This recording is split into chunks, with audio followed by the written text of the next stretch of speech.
maksud dam-dam. Saya cuba cari tak jumpa. Dalam bahasa Arab dam-dam ni apa? Saya terus cari, okay? InsyaAllah doakan saya get better and better. Semua kena doakan saya. Okay, apa yang Abu Sufyan buat? Dia sudah takut. Dia takut Nabi berjaya intercept. Sebab caravan ni sangat berat, banyak loaded, bermilion-milion harga dia. Rugi kalau hilang, sebab ini ialah amanah daripada orang Makkah. Ini caravan sangat besar, bukan sikit-sikit. So apa dia buat? Dia hantar Damdam Ibn Amr, suruh pergi ke Mekah, bawa kuda laju-laju, bawa unta laju-laju. Sampai ke Mekah, dia panggil a crier. Crier. Orang simple, dia membawa berita lah, tapi nak berita laju, telegram punya. Dia panggil apa crier lah, dalam Indonesia ada crier. So a crier tak boleh datang, Assalamualaikum, kita ada masalah sikit, kan? Dia tak jadi. Orang Arab kita boleh bayangkan, orang sangat emosional, dia sangat ekspresif. Setakat cakap seriously, aku cakap ni betul tak ada. Dia wallah, sampai sekarang orang Arab itu cakap pasal anak dia sekolah mana pun wallah. Demi Allah, kita kan tak pakai demi Allah main-main kan. Dia semua betul, kereta tu warna biru, wallah warna biru. Kereta warna biru pun nak wallah juga. Itu Arab sekarang dah kira dah kurang lah tu. Bayangkan Arab dulu-dulu lagi. Jadi Damdam ni, dia buat apa? Dia robek baju dia, dia kusutkan rambut-rambut dia, dia potong hidung unta dia. Susah nak bayang lah. Nak cakap benda ni benda sangat penting tau. Dan orang Arab yang terima jawapan tak tanya pula kenapa potong teling, tak ada. Important, dia tu akan fikir pasal ada important story tu. Dia tak kira dah kau kena apa ke apa. Dan diriwayatkan bahawa Damdam masuk Mekah backwards lagi. Yalah, berdarah, dia lumurkan dengan semua ni. Dan dia tinggal, dia punya unta backwards, faham tak? Tak tahulah macam mana. Yalah, sakit suruh backward pula. Tak, macam mana saya pun tak tahu. Inilah riwayat. Darah dah memang agaknya mencik-mencik. Dia sapu dekat badan-badan dia lagi. Dia cakap, wallah aku tengah cakap ni, tolonglah dengar, dia kata. Tapi dia tipu sikit. Dia kata caravan Abu Sufyan diserang oleh Muhammad. Dia tak cakap sikit, dia cakap diserang oleh Muhammad. Apa yang jadi? Kecoh lah Mekah. Kecoh lah dekat Mekah. Tapi sebelum Damdam datang, sebelum seorang perempuan bernama Atikah. Dan seorang perempuan, dia anak kepada Abdul Muttalib. Jadi makcik Nabi Atikah ni, 3 hari sebelum Damdam datang, dia sudah mimpi. Dia mimpi apa? Saya kena pendekkan, tak boleh dramatik kan. Dia mimpi ada seorang ni datang dan menjerit macam Damdam. Dan dia kata satu benda, tapi jeritan dia apa tahu? Wahai pengkhianat, wahai pengkhianat. Sebab betul tak orang Arab kat Mekah tu pengkhianat kan? Dia sampai buat orang-orang dia lari daripada rumah dia sendiri. Pengkhianat tadi, mana boleh tribe mafia buat macam ni? Betul tak? Macam mana pun tribe aku. Pengkhianat bangsa. Wahai pengkhianat, sedialah untuk mati. Sedialah untuk mati. Dia kata, lihatlah kematian kamu. Kemudian lelaki yang duk jerit-jerit ni, dia naik bukit. Ini mimpi dalam mimpi. Dia naik atas bukit, dia tolak satu batu besar. Batu tu jatuh, pecah. Dan setiap rumah orang di Kaabah di Mekah tu kena serpihan batu. At least semua rumah kena. Apakah maksud mimpi ni? Orang tak faham. Damdam tak sampai lagi 3 hari sebelum tu. Lupakan sekejap cerita Damdam boleh. Cerita waktu Mekah tengah tenang. Ingat tenang tenang, tak ada masalah. Relax, life is as usual. Atikah mimpi, Atikah panggil adik-beradik dia. Saudara dia siapa? Abbas. Adik-beradik dia kan? Abbas, aku mimpi macam ni. Apa dia? Abbas dengar. Abbas kata, kau tahu tak, ini bahaya mimpi ni. Kau kena tutup mulut, jangan cerita dengan orang, okey? Abbas kata, ini rahsia. Janji, jangan cakap orang. Atika kata okey. Dalam hal ni pelik juga. Yang tak boleh jaga mulut rupanya Abbas. Atika dah diam tak? Yang tak boleh jaga mulut ialah Abbas, pakcik Nabi radhiyallahu anhu. Dia cerita dengan kawan baik dia. Maksud masalahnya kawan baik ni siapa? Al-Walid. Utbah ibnu. Sebenarnya kita pasal Al-Walid dulu, Utbah punya anak. Dia cerita pada kawan baik dia Al-Walid. Anak orang besar kawan dengan anak orang besar. Standard kan? Ni semua set-set anak datuk lah ni. Abdul Muttalib datuk kan? Anak dia Abbas tu kawan-kawan sama taraf lah ni. So cerita kat Al-Walid. Tapi aku cerita kau seorang je, jangan cerita orang. Tapi itulah masalah utama kepada rahsia. Jangan cerita orang lain. Kalau bunyi jangan cerita orang lain, dia akan keluar kan? Al-Walid ini tak boleh tutup mulut. Dia cerita dekat bapak dia, iaitu Utbah. Utbah. Al-Walid adalah anak kepada Utbah. Tak, banyak orang nama Al-Walid. Maafkanlah saya tak boleh buat apa. Orang Arab suka recycle nama. Ingat tu je. Boleh buat hashtag lagi. Al-Walid sendiri pun tak ada orang lain anak dia keluar, dia bilang apa? Al-Walid. So Al-Walid cerita kat bapa dia Utbah. Sorry, Uqbah. Actually Utbah, betul, Utbah. Utbah yang baik sikit tu. Yang baik sikit. Utbah yang Rabi'ah. Bila cerita kat Utbah, habis cerita. Dia cerita dengan semua orang. Jadi hari kedua, dia kata lepas 3 hari, mimpi dia kata lepas 3 hari satu keraya akan datang dan ABCD akan berlaku. Atikah kata. So hari pertama dah bising-bising dah. Hari kedua Abu Jahal duduk dekat situ. Dia panggil Abbas. Ambil.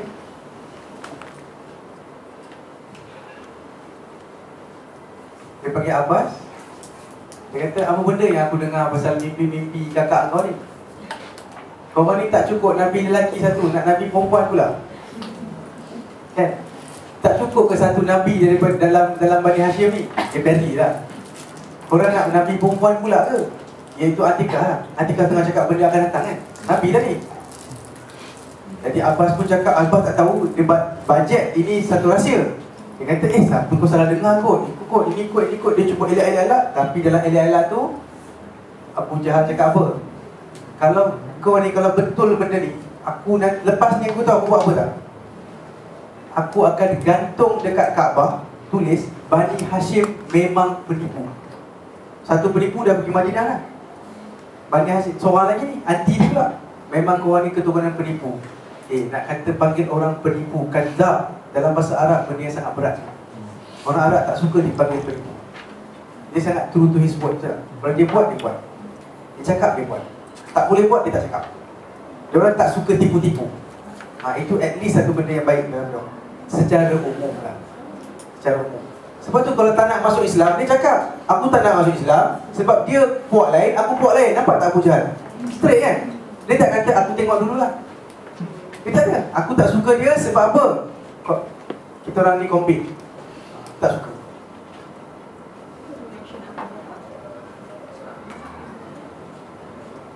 Interesting to know, but it's not stated. Soalan sister ialah, Abu Lahab buat apa pula? Kan? Abu Lahab buat apa pula? Saya tak tahu. Dan kita, bagus juga sister tanya soalan ni. Sebenarnya kan, kita nampak macam penuh kan cerita saya ni. Sebab saya ikut line lah, ikut timeline lah. Nampak macam, wah lengkap je cerita. Sebenarnya tak, ada banyak gap, cuma korang tak tanya soalan. Kalau korang dulu fikir balik, ni siapa ni buat apa? Kenapa dia pergi sana? Ada je gap. Antara gap satu yang ada orang tanya, tapi tanya dekat wife saya semalam, kalau Abdul Muttalib ni king, kenapa Abu Talib miskin? Abdul Muttalib king, kenapa Abu Talib miskin dan Khadijah tak ada duit sangat untuk bagi susu kepada, untuk cari mak susuan je lah. Aminah ni tak ada duit sangat. Wallahualam, saya tak ada jawapan. Nampak tak? Dia ada missing link kat situ. Sebab sebenarnya sejarah ada banyak missing link. Kita cuba nak letak dalam a logical way, tapi banyak missing link sebenarnya. Kalau you tanya memang banyak soalan, tapi banyak soalan daripada jawapan. Sebab orang tak tahu bahawa sejarah ini penting waktu itu pun. Dia tengah berlaku. Macam sekarang, mana you tahu saya ni nanti jadi PM? Kalau awak tahu, awak kan tulis saya punya uban berapa, betul tak?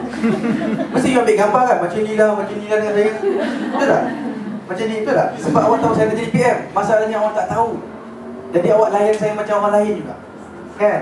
Siapa tahu anak dia ni sekarang nak jadi apa, betul tak? Baiklah kita minta autograf tulis belakang ni. Ilhan Design nama anak dia.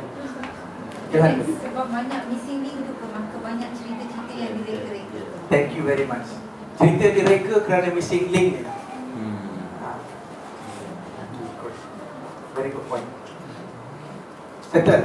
Abu Jahal kutuk Bani Muttalib. Tapi esoknya, hari ketiga, Abbas ni bila dia balik lepas kena kutuk kan, penipu apa, tapi Abbas tak nak jawab sebab tak tahu apa keadaan ni. Atikah cerita kat orang ke? Dia baca Atikah yang bocorkan rahsia lah kot. Dia kan. So dia balik-balik, dia kena kutuk pula dengan perempuan-perempuan Bani Hashim. Abbas, kita orang dengar Bani apa? Abu Jahal kutuk bangsa kita, tu tak? Kenapa kau tak defend? Jadi dia pun kena tak, telinga dah panas. Esok aku pergi jumpa Abu Jahal. Memang betul dia pergi jumpa Abu Jahal. Dia pergi dengan penuh kemarahan, dia nak belasah Abu Jahal juga. Bukan belasah pukul, at least cakap lah. Kau ingat Bani Mazlum tu power sangat ke? Betul tak? Pergi jumpa Abu Jahal. Masa tu bila jumpa Abu Jahal muka pucat pula. Kenapa pucat? Rupanya dam-dam sudah sampai. Abbas terlepas tengok dam-dam ni. Yang dipotong hidung, pergi backwards. Semua ni dah jadi dah. Pucat muka dia sebab apa? Betul cakap Atikah. Dan mimpi dia bukan mimpi yang sedap. Tak apalah kalau dia keraya datang, kita berperang, kita menang. Tak apalah kan? Ini tak, keraya datang, panggil semua orang Mekah ini pengkhianat, tolak batu kena kat semua orang. Saya rasa budak-budak pun tahu ini mimpi tak bagus. Something is wrong with this mimpi. Apa dah jadi? Persiapan ke Mekah. Maka terpaksalah Abu Jahal mengetuai satu karavan, satu peperangan, satu pasukan 1,500 orang yang pergi. Tapi Abu Lahab tak pergi. Sebab Abu Lahab bukan berani sangat pun. Nombor satu. Nombor dua, dia ada banyak duit. Dia upah orang lain untuk pergi, bagi pihak dia selamat. Siapa tak pergi kira pengecut ni. Kemudian Abu Lahab ni Bani Hashim. Susah untuk dia lawan dengan family sendiri. Jadi orang-orang kawan-kawan dia pun faham bila tak nak pergi. Faham? Takkan kau nak bunuh anak saudara kau sendiri. Memang satu benda yang bukan senang. Tak apa kau duduk kat Mekah, tak apa kau jaga Mekah. Bani Hashim ada yang pergi? Ada. Abbas join. Hamzah masa tu belum. Hamzah dah Islam. Hamzah belah saja dah. Oh, okey. Soalan-soalan macam ni akan katakan penceramah. Sebab missing gap tu. Faham tak? Betul lah. Bagus. Saya soalan siapa kan? Macam mana dengan Bilal? Makan berenang ke tengah-tengah, betul tak? Benda macam tu. You tengok the whole picture, memang banyak gap. One macam di sini yang nampak. Before that you mentioned that Mekah ada 800 people, tapi bila pergi perang dah jadi 1,500. Ada bantuan daripada tribe yang lain.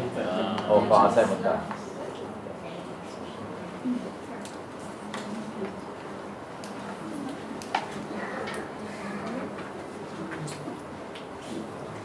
Ulab tak pergi. Utbah Ibn Rabi'ah. Utbah ni yang saya kata pakcik Nabi yang jauh sikit tu, yang bagi makan Adas punya bos, yang agak baik tu, Utbah ni pakcik saudara Nabi. Awalnya tak nak pergi tapi kena paksa. Dia peli-peli, kau nak jadi perempuan ke apa ke, pergilah. Yang peli dia Abu Jahal. Macam biasa kan. Kenapa Abu Jahal nak Utbah pergi? Bukan sebab dia kuat sangat pun, bukan sebab dia pandai lawan. Tak. Tapi bila ketua pergi, pengikut akan ikut. Kan? Jadi penting untuk orang besar-besar ni follow. Baru Abu Jahal ada geng yang ramai. Uqbah Ibn Abi Mu'aid, ini lagi pemalas. Ini lagilah orang kaya. Faham tak? Dia memang orang kaya, dan dia pula ketua dia punya kabilah dia. Dia ni lah yang jerut leher Nabi, yang buang kotoran unta dekat Nabi, yang nak bunuh Nabi, dan nak ludah muka Nabi pula. Dan ludah dah. Dan Nabi pernah kata, aku akan lepas dia ludah Nabi muka Nabi agaknya Nabi dapat wahyu. Kata, you know what? Aku akan bunuh engkau waktu engkau dalam keadaan terikat di luar Mekah. dalam keadaan terikat aku akan bunuh kau kat luar Mekah. Nabi cakap gitu je. Sebab tu wahyu spesifik kan. Jadi dia ni takut nak keluar sebab Muhammad pernah cakap macam ni kan. Jadi dia kena kutuk lah. Dia kena kutuk macam mana? Abu Jahal hadiahkan dia perfume perempuan. Alah-alah kau nak duduk sini, kau pakailah perfume ni. Psycho. Dia pun balik, dia cakap kat bini dia, dia malu nak pergi beli unta lain. Dia suruh bini dia cari unta paling laju. Kalau bini dia beli, orang tak nampak sangat. Sebenarnya penakut, paling laju. Kalau boleh lari, larilah kan.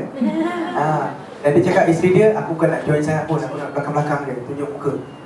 Dan sebab dia puas kan, tunjuk muka ni, bukan nak join sangat. Jadi dia memang tak lawan sangat, sebab tu jadi tawanan. Kalau orang buat lawan, dia kena tawan. Nak tangkap aku bunuh kau mati juga, betul tak? Kalau fight betul-betul, ini dia jadi tawanan kemudian nanti. Dan kenapa jadi tawanan lepas Badar nanti? Sebab tawanan kena ikat tak? Yang agak-agak dia kena bunuh lah. Nabi kata apa? Aku akan bunuh kau di luar Mekah dalam keadaan terikat. Yes, tepat sekali. Dia antara dua orang yang dibunuh. Walaupun tawanan secara umum, tawanan tak dibunuh, tawanan 70 orang tu, tapi Uqbah ibn Abi Mu'aid dibunuh dalam keadaan aman, sudah habis perang, dia dibunuh juga. Nabi tetap bunuh dia. Di Mekah Mekah dah pasal Umayyah ibn Khalaf pun tak mau pergi. Faham tak? Kebanyakan orang ni pengecut, cakap je banyak tak nak fight sebenarnya.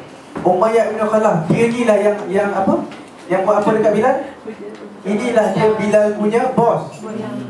Dia ni yang seksa Bilal, yang ahadun ahad tu. Dan dia pun dihadiahkan dengan minyak wangi perempuan. Dan dia pun maki hamun lah orang yang peri-peri dia. Dia pun pergi juga perang. Okay. Sebab perempuan tak perang kan. Bukan sebab perempuan lemah, perempuan tak berperang. Okay. Dan ramai sebenarnya yang tak ikut. Ramai sebenarnya tak ikut dan tak nak ikut. Sebab dia orang tak suka perang. Mati, rugi. Okay, satu lagi kisah. Kisah ni yang saya tak pernah cerita lagi. Banu Bakar. Kita tahu kan Banu Bakar? Okay. Quraisy ni, dia ada masalah dengan Banu Bakar beberapa tahun dulu. Banu Bakar ni ialah satu lagi kumpulan, tapi duduk dekat dengan Mekah. Diorang ni lah yang buat ramai sampai 200 orang tu, tambah-tambah tu. Jadi Banu Bakar kata,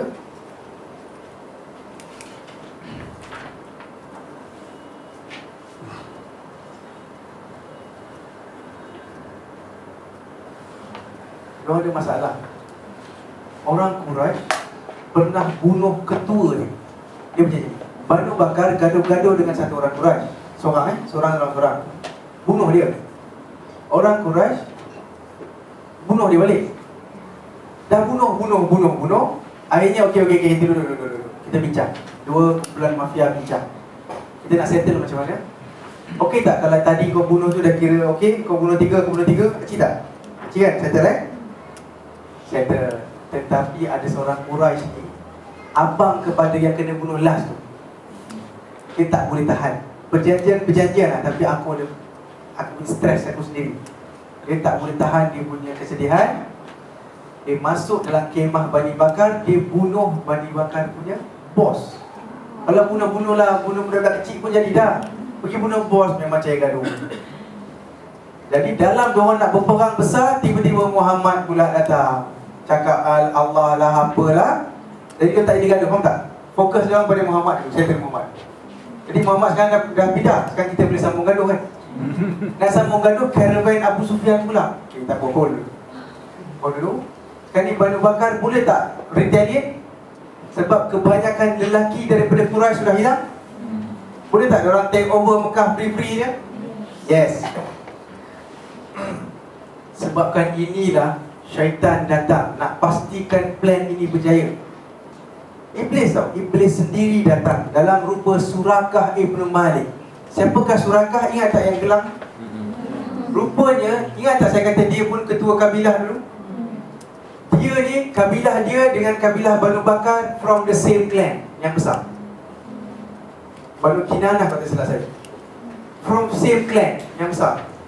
Jadi Bani dia ni macam bawah Quraisy dia ada Bani Hashim, ada Makhzum kan. Jadi kalau kau gaduh dengan Quraisy, kau gaduh dengan aku dan aku. Betul tak? Jadi Quraisy lawan diorang kan. Suraka Ibn Malik, bukan Suraka sebenarnya, Iblis dalam bentuk rupa Suraka Ibn Malik datang. Dia kata macam ni, jangan gaduh, jangan risau, sebab orang Mekah dah mula tak nak pergi. Quraisy kata, kalau kita semua keluar, habis anak bini kita kena tawan. Baik kita tak payah pergilah, 500 orang duduk lah kata. Tak boleh jadi ni, sebab Abu Jahal takut, mana boleh tak cukup orang. Jadi fikir, datang satu penyelesaian, itu dari dalam bentuk Iblis. Iblis datang dalam bentuk Suraka Ibn Malik. Kita akan tahu kenapa Iblis kemudian nanti. Suraka Ibn Malik datang, dia kata tak apa, biar aku jadi jaminan. Kau fight dengan Bani Bakar kan, aku dengan Bani Bakar bersaudara. Biar kau ambil aku sebagai tawanan. Faham? Aku ketua kabilah ni. Kau ambil aku, bawa ke Badar. Masa tu Badar tak ada bunyi lagi, faham tak? Tak ada bunyi, perang Badar tak ada. Cuma nak pergi lawan Muhammad. Bawa aku join dalam tentera kau, aku fight sekali dengan kau. Sebagai satu jaminan yang Bani Bakar takkan buat apa-apa. Faham? Okey. Boleh faham? Ketua begini. Jadi so Bani Bakar takkan buat apa-apa. So settle. Syaitan ni memang syaitan lah kan. Jadi berjayalah 1,500 orang pergi. Sekarang kita kat mana?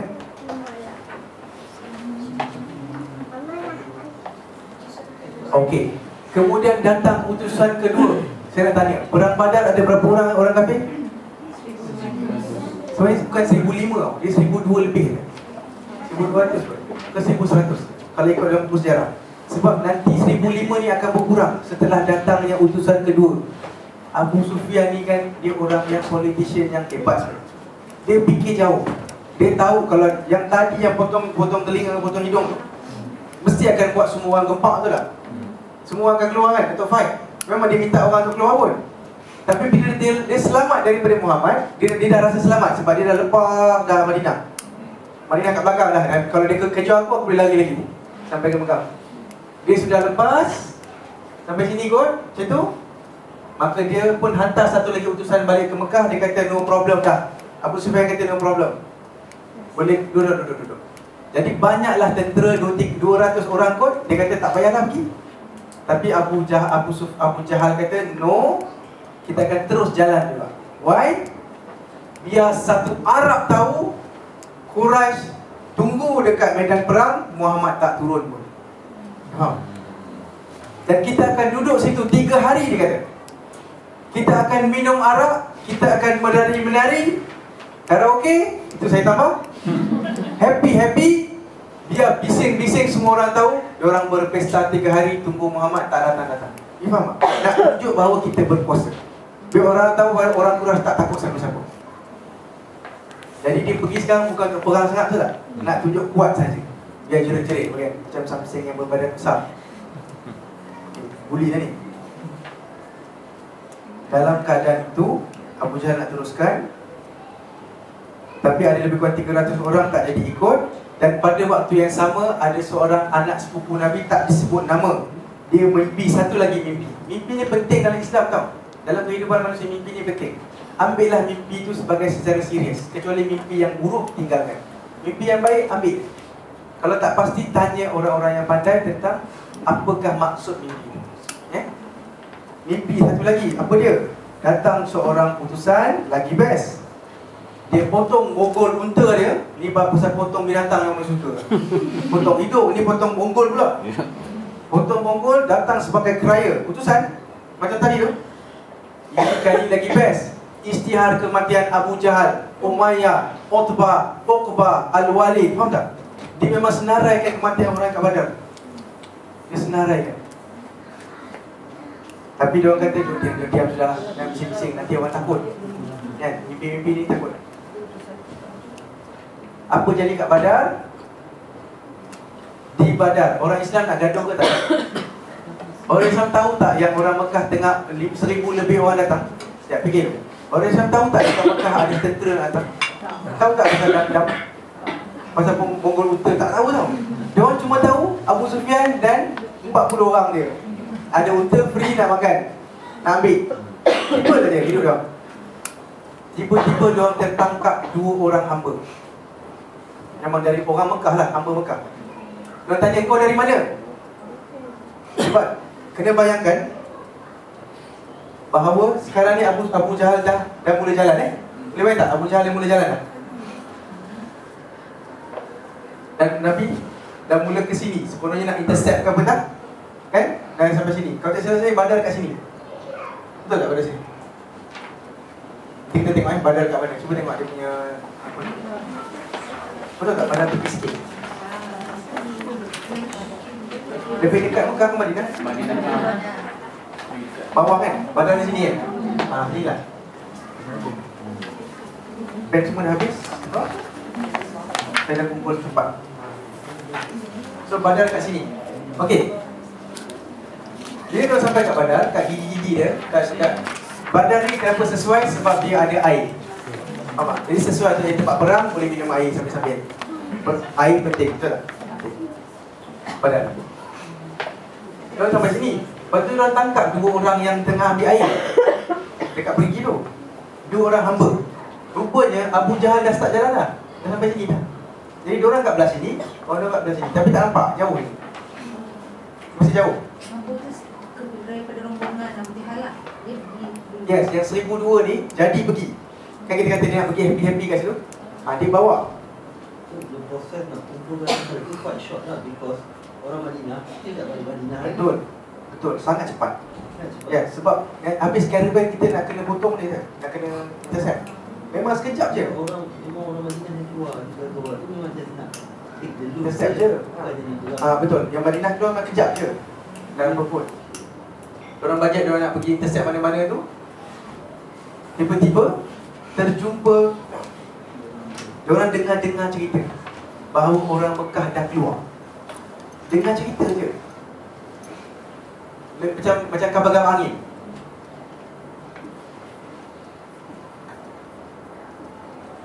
Jumpalah 2 orang. Tangkap 2 orang ni. Masa tu Nabi dekat dalam kemah dia lah. Ini menarik juga ni. Sahabat Nabi tangkap 2 orang ni. Kau dari mana? Dari Mekah. Okey. Kau caravan mana ni? Faham tak? Kau Mekah. Tapi kau dari mana tadi? Dari Syria. Dia kata dari Mekah. Tak, kau dari Syria kan? Faham tak? Tengah jalan dari Syria kan, sebab dia bajet ini Abu Sufyan punya geng yang 40 orang tu. Dia mahu bahawa mereka ini dari Abu Sufyan, faham tak? Dia tak nak gaduh. Dia dengar kabar angin. Jadi bila dia kata daripada Abu Sufyan, good. Tinggal. No. Sebenarnya aku daripada geng Abu Jahal. Daripada Mekah, dia pukul dia. Pukul. Kau dari mana sebenarnya? Bila dia cakap daripada Syria, dia cakap dari Mekah. Tak, sebenarnya kami dari Mekah bang. Faham tak? Kan? Kau cakap betul ni, kita dari Mekah. Nak gaduh apa? Kita dari Mekah ni dengan Abu Jahal. Dia pukul. Bila Nabi dapat tahu, Nabi pergi stop. Nabi kata, kenapa dengan kamu ni? Bila dia berkata benar, kamu pukul. Bila dia kata salah, kau biarkan. Jadi semua orang boom.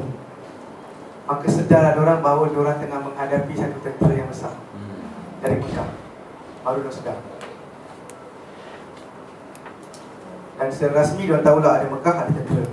Nabi tanya dekat 2 orang ni, hamba ni, korang ni berapa orang? Dia kata kita orang kira tak pandai apa, tak pandai. Hamba biasa-biasa je, nak ambil air je. Okeylah. Berapa unta korang sembelih satu hari untuk makan? 10 ekor je. Maka Nabi pun tahu orang belah sana ada lebih kurang 1000 orang. Sebab satu ekor unta boleh makan 100 orang. Untuk makanan yang sikit-sikit lah, bukan makan kenduri lah, untuk cukup-cukup makan. Sembelih unta sedap tu. Sudah. Tak ada bahagian logistik sebut. Tukang ambil air, tukang untuk spice-spice kat tepi kan, untuk sentri-sentri. Kemudian Nabi pun syurah lah, confirm kan ada 1000 lebih orang. Nabi pun bermesyuarat dengan sahabat-sahabat Nabi. Kena faham, 300 orang ni campur Muhajir dan Ansar. Saya nak tanya, siapa yang sanggup mati betul-betul antara Muhajir dengan Ansar? Agak-agak. Kenapa? Nothing to lose. Semua dah habis pun. Kami dengan kau je lah Nabi. Betul tak? Kita hidup dan mati dengan kau. Sebab apa? Family pun dah tinggal kan. Harta pun tak ada, apa pun tak ada. Orang Ansar masih duduk dalam kebun-kebun orang, betul tak? Sebab tu Ka'ab bin Malik nanti, betul tak cerita Ka'ab bin Malik? Gimana? Lupakan Ka'ab bin Malik sebab dia tengah keluar dalam cerita ni. Apa? Orang Ansar, ingat tak perjanjian dulu? Bai'ah yang nombor 2 tu, itu bai'ah untuk apa? Untuk protect Nabi macam dia protect anak dia. Tapi tak cerita kalau anak dia gaduh dengan orang lain, dia nak protect ke tak? Kalau anak dia lari pergi rumah orang lain pukul, dia nak tolong ke tak? You faham tak? Dia bukan ofensif tapi defensif. Kalau engkau kena apa-apa kat Madinah, kita jaga kau macam jaga anak kami sendiri. Tapi kat luar tak tahulah. So sekarang ni Nabi nak pergi, macam nak pergi perang kan. Jadi Nabi tanyalah, apa pendapat kamu, dia kata. 300 orang ni nak lawan 1000 ni, apa pendapat kamu? Nampak tak Nabi tak paksa? Nampak tak Nabi tak kata, hey orang Islam, inilah waktunya, siaplah korang, kata percaya sangat kat Allah Rasul kan? Inilah dia ujian untuk kamu. Tak, Nabi tak perangkap orang macam tu. Saya rasa kalau orang 300 orang kata, wahai Nabi jom kita balik, saya rasa Nabi akan balik. You faham tak? Dengan cara Nabi layan orang ni, kalau dia kata wahai Nabi jom kita balik lah, kita tak pasti, tak ada. Kita tak pakai baju perang pun. Betul tak? Pakai kain, pakai jubah situ je. Macam mana nak perang dengan orang yang bersiap untuk bunuh kita? Betul tak? Dia bersiap 100,000 orang. Maka Nabi tanya, apa pendapat kamu? Abu Bakar bangun. Dia kata, wahai Nabi, kau Nabi kami akan ikut mana saja kau. Kemudian bangun Umar pula. Abu Bakar, Muhajirin ke Ansar? Muhajirin, memang logik. Umar pula bangun, wahai Nabi, we are with you, don't worry, jom kita pergi. Nabi tanya lagi, apa pendapat kamu? Faham tak? Macam Nabi tak puas hati dengan jawapan Abu Bakar, jawapan Umar, tak puas hati. Kemudian Al-Miqdad seorang sahabat Nabi, juga muhajir. Dia cakap, wahai Nabi, dia cakap benda yang sedap. Dia kata, wahai Nabi, kami tak akan cakap, tapi dia masih muhajir, kami tak akan cakap macam mana Nabi Musa punya pengikut cakap kat dia. Apa dia cakap tahu? Pengikut Nabi Musa kata apa? Izhab anta wa rabbuka faqatila inna hauna qa'idun. Pergilah engkau gaduh dengan orang masa tu kan nak masuk Jerusalem. Pergilah engkau Musa dengan Tuhan kau. Faham tak? Pergilah Musa dengan Tuhan kau. Pergilah berperang, kami akan duduk di sini. Miqdad kata, kami tak akan cakap macam tu, tetapi kami akan kata, ya Rasulullah, idhab anta wa rabbuka faqatila inna ma'akuma yuqatilun. Sesungguhnya kami dengan kamu berdua, Allah dan Rasul, akan lawan juga. Kau pergilah dengan Tuhan kau, kami akan bersama engkau dan Tuhan kau untuk mati, untuk lawan. Kemudian Nabi tanya lagi, tak cukup jawapan tu, macam mana dengan pendapat kamu? Maka bangunlah seorang yang kematian dia itu menggegarkan aras. Siapa tu? Sa'ad bin Mu'az. Dia tak akan gegarkan aras tanpa sebab, betul tak? Mesti orang ni orang yang hebat. Dia pun bangun, wahai Nabi, barangkali engkau perlukan jawapan daripada kami, dia kata. Ansar. Ansar. Sebab dia janji bukan nak lawan Nabi macam ni, bukan nak lawan macam ni. Lawan dekat Madinah boleh. Wahai Nabi, mungkin kau nak jawapan daripada aku, daripada kami. Nabi kata, ya. Dia kata, wahai Nabi, jom kita semua sekali pergi. Kalau engkau arahkan kami march masuk dalam laut pun, kami semua akan ikut kau. Maka semua orang kata, ya, betul-betul. Maka macam tu, dengan itu Nabi tahu bahawa dia ada sokongan daripada Aus, Khazraj, iaitu Ansar, dan juga golongan Muhajirin yang memang logiknya dia memang akan follow Nabi macam mana pun. Okey, dan orang kata waktu itu muka Nabi jadi sangat cerah. Dia happy, dia faham, kan, dia dapat dah apa yang dia nak. Maka masa itu ada isu ijtihad pula, muka surah 29. Ada isu ijtihad pula. Apa dia? Khubab, seorang sahabat Nabi. Nabi nak berkemah di belakang, maknanya perigi badan tu depan Nabi. Dan kita berkemah sini. Khubab kata, adakah ini wahyu dari Allah, wahai Rasulullah? Dia kata, bukan, ini pendapat aku. Dia kata, kalau macam tu, aku rasa jom kita berperang, kita berkemah di luar, di depan perigi, supaya perigi tu kat belakang kita. So kita perigi tu jadi kita punya. Jadi diorang takkan dapat air. Tak cukup dengan itu, Semua perigi kecil, diorang draw water, yang sikit mungkin dapat 2-3 baldi kot, keluarkan water, isi dalam perigi besar. Biar semua kosong. Perigi kecil, yang besar memang aktif je lah. So sikit pun air tak cukup kat diorang. Okey. Kemudian malam tu Nabi solat yang sangat panjang, padahal orang lain semua tidur nyenyak. Dan ini satu hikmah yang Allah bagi semua orang tidur. Dan tidur ni sebenarnya satu penyelamat manusia tau. Kadang-kadang you marah macam mana pun, kalau you tidur, you bangun tak sama marah, betul tak? Betul tak? Sebab dia memang tidur is a reset for your life, for your memory. Dan semua akan put in perspektif. Kalau gaduh macam mana pun, apa kata pergi tepi-tepi, pergi tidur. Pergi tidur akan hilang kemarahan tu. Tak logik bangun-bangun tengok apa nak pukul kau balik. Tak logik punya. Dan memang tidur ni menghilangkan rasa takut. Betul tak? Dia hilangkan rasa takut. You takut macam mana pun, esok exam, kalau tidur, takut tak? Hilang. Esok bangun tu dah fresh, exam esok. Esok exam pukul 8 tu kita pun mula mandi betul tak? Kita akan jadi, dan kita akan pergi exam dengan tenang. Cuba kalau tak tidur langsung, jantung mula berdebar, kan? Tangan getar, minum kopi banyak-banyak. Budak-budak medik suka buat macam tu.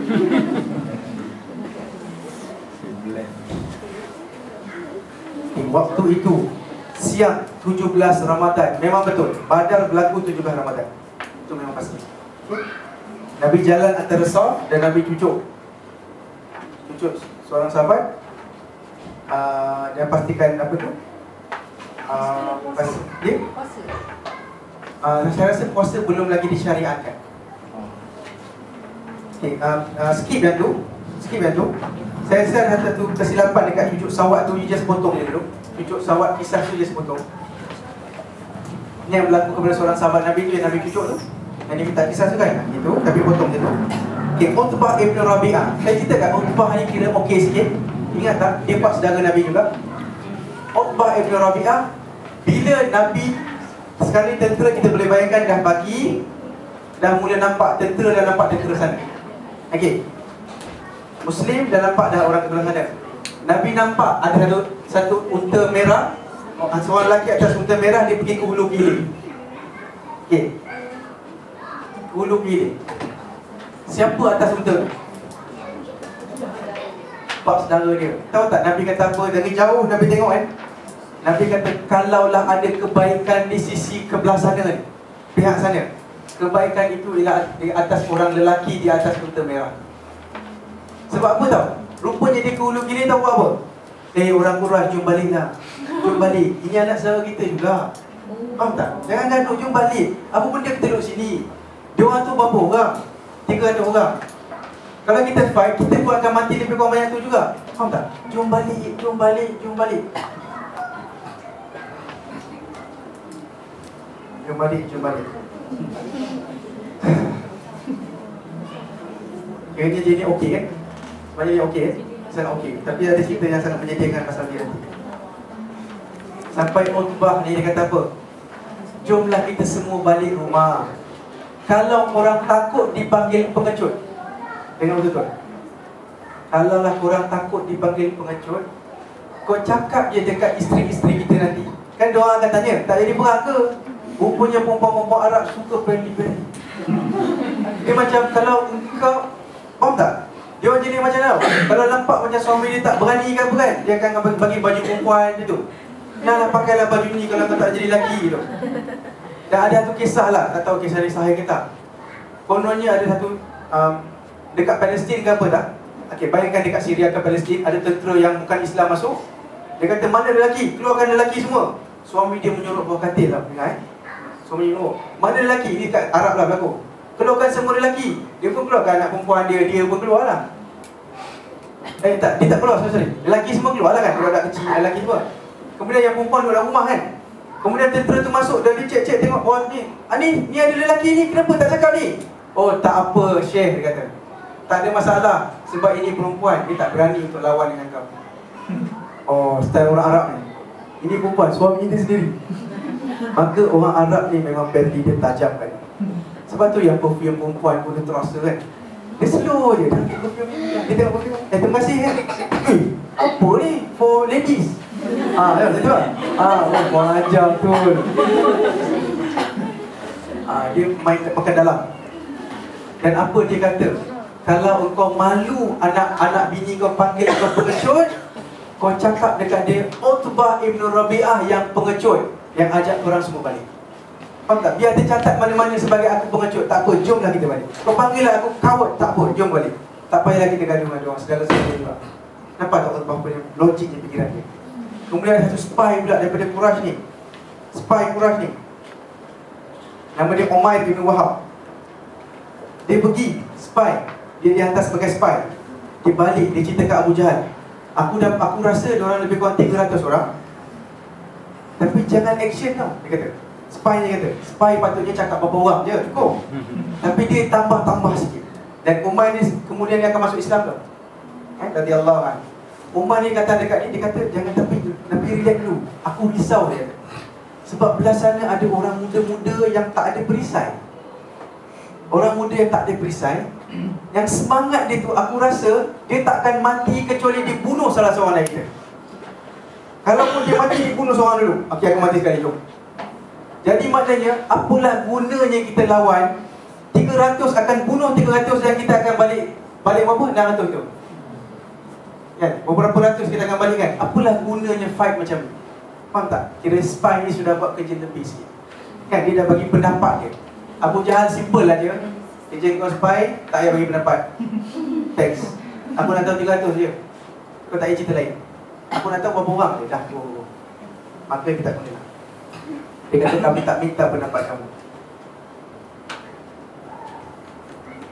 Ingat tak Al-Hadrami yang dibunuh dekat Musyairah tu?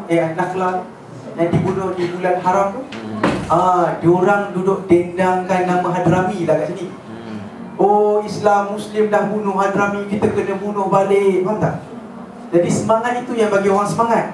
Jadi Hakim Ibn Hizan, dia pergi dekat Utbah.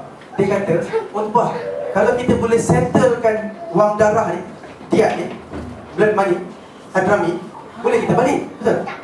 Korang sekarang ni gaduh antara sebab korang ialah Hadrami kan? Okay, jom kita balik. Kira ni ramai orang Quraisy tak nak fight sebenarnya. Hakim Ibn Hizan ialah sepupu bapak saudara Nabi sini, sepupu Khadijah, sorry. Hakim Ibn Hizan sepupu Khadijah. Dia orang normal, logik. Dia kata macam ni, apa kata kau bayar balik? Jadi Utbah suruh Hakim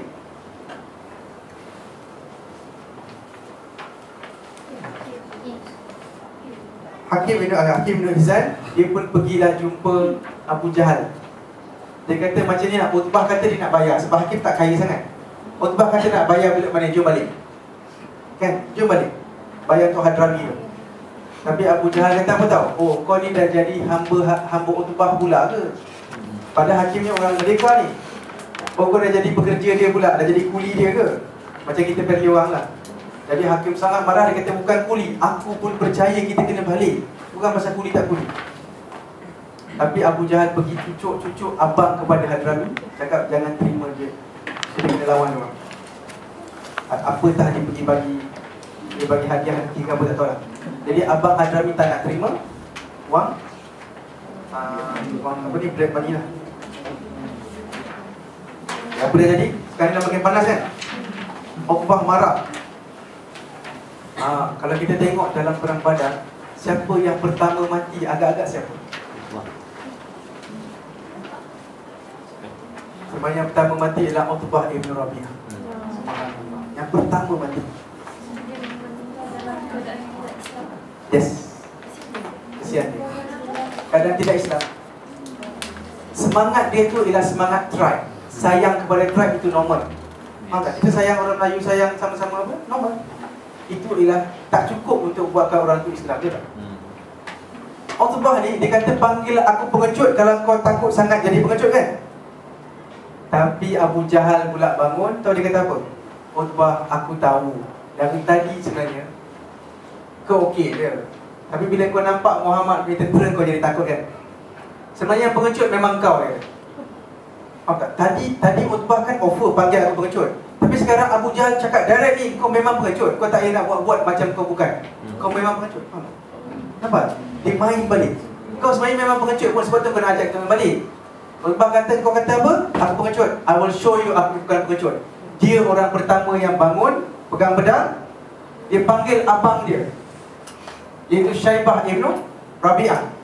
Syaibah kan nama dia? Ada nama kat situ?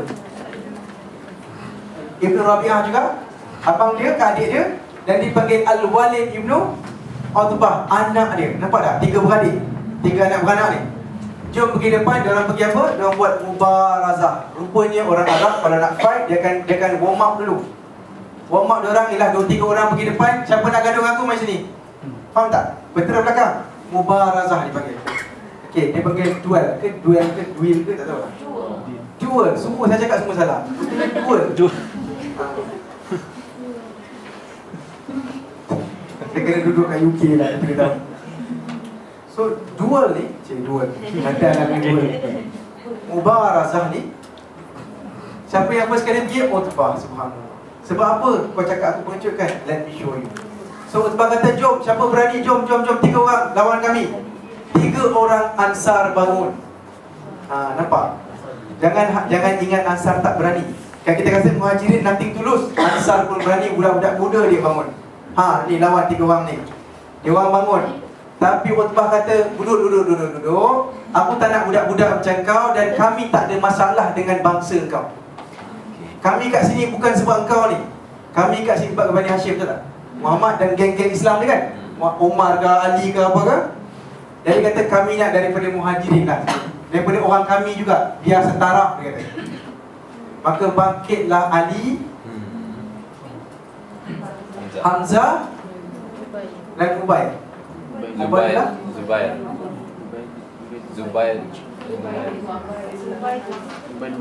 Mana kat saya? Zubair. Ubaidullah bin Ubaidullah. Subhanallah, saya tak tahu siapa Ubaidullah bin apa, saya tak pasti. Ubaidullah bin apa saya tak pasti. Ubaidullah, Hamzah, Ali kita tahu. Hamzah dan Ali kita tahu kan? Ali sepupu Nabi dan Hamzah.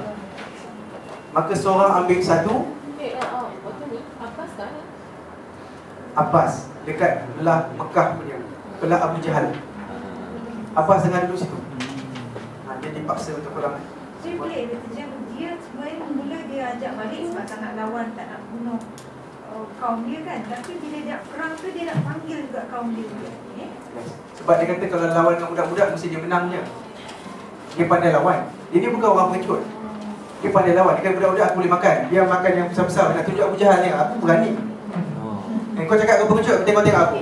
Dia bajet bukan termati. Dia bajet dia menang. Tapi datang Ali, Hamzah, saya tak pasti siapa yang ambil siapa. Saya rasa Hamzah ambil dia, dan habis dia mati. 3 orang mati, adik-beradik semua mati kat situ. Tapi salah seorang Ubaidullah apa kena potong kaki ke apa.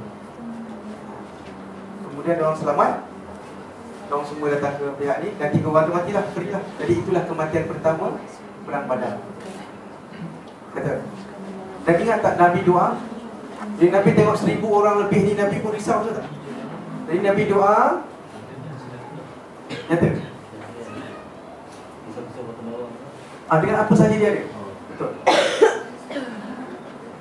Nabi doa sampai jatuh dia punya baju atas dia. Rupanya dia orang ni kalau orang susah, jangan pakai satu baju, satu kain kat bawah, satu kain kat atas macam ihram. Itu dia panggil ridak tu. Bukan kain tambahan dah. Ridak tu bukan kain tambahan, tapi kain memang tutup baju macam tuala. Macam umrah. Bukan proper baju ke jahit tu. So, Nabi punya, dia panggil shawl ke apa atas ni, jatuh sebab Nabi angkat tangan macam tu. Nabi angkat tangan.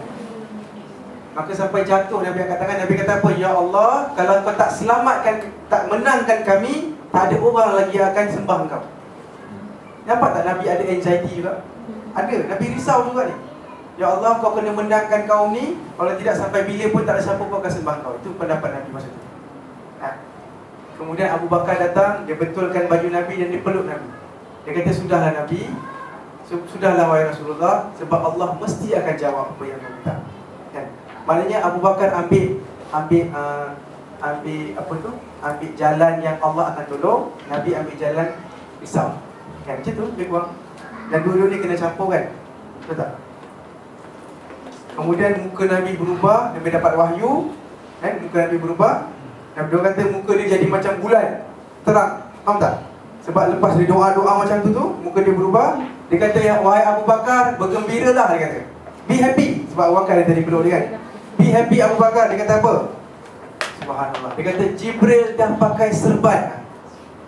Jibril dah pakai serban dan dia sudah pegang tali unta dia. Tali kuda dia. Bersama berapa malaikat? 1000 malaikat. Kalau ada malaikat kat tepi kita, apa kita nak takut? Tahu tak? Apa kita nak takut? Maka orang Islam semua jadi happy, jadi confident. Dan inilah cerita-cerita salah seorang daripada Umar bin Humam. Nabi cerita bahawa dalam Nabi nak bagi semangat ni, Nabi kata, jomlah kita menuju kepada syurga yang dia punya luasnya bagai langit dengan bumi. Macam lebar dia ialah langit dengan bumi gitu. Jadi Umar ni dengar, dia kata, betul ke syurga macam tu? Aku boleh masuk? Dia orang baru masuk Islam, aku boleh masuk ke syurga macam tu? Nabi kata, ya. Dia kata, bakhil. Dalam bahasa Arab maknanya buang masa lah benda ni. Kurma ni, buang masa dia. Bakhil dia kata. Ini is a waste of time. Kalau macam tu dia buang aja, dia kata bakhil. Nabi kata, kenapa? Ini melambatkan aku untuk masuk syurga, wahai Nabi. Dia pun ambil pedang, dia join dia terus. Dia join dan memang dia syahid. Radiyallahu anhu. Dan tempoh perang ialah 5 jam. Dan malaikat ini berpakaian seperti Az-Zubair ibn Awwam, iaitu serban kuning. Dan pakaian dia lebih kurang macam Zubair. Dan subhanallah, kisah satu ialah apa? Macam mana malaikat tolong orang Islam ni kan? Macam mana malaikat tolong apa ni, ahli Badar ni? Malaikat tak lawan free-free tau. Dia tolong. Faham tak? Dia tak lawan free-free tapi dia tolong. Tapi cukup tak kalau malaikat kat tepi kita dan kita kat depan orang besar? Bolehlah macam mana pun. Besarlah kau macam mana, malaikat kat tepi aku. Betul tak? Jadi macam itulah malaikat tolong orang Islam. Dengan cara apa? Orang Islam nak buat something, malaikat habiskan.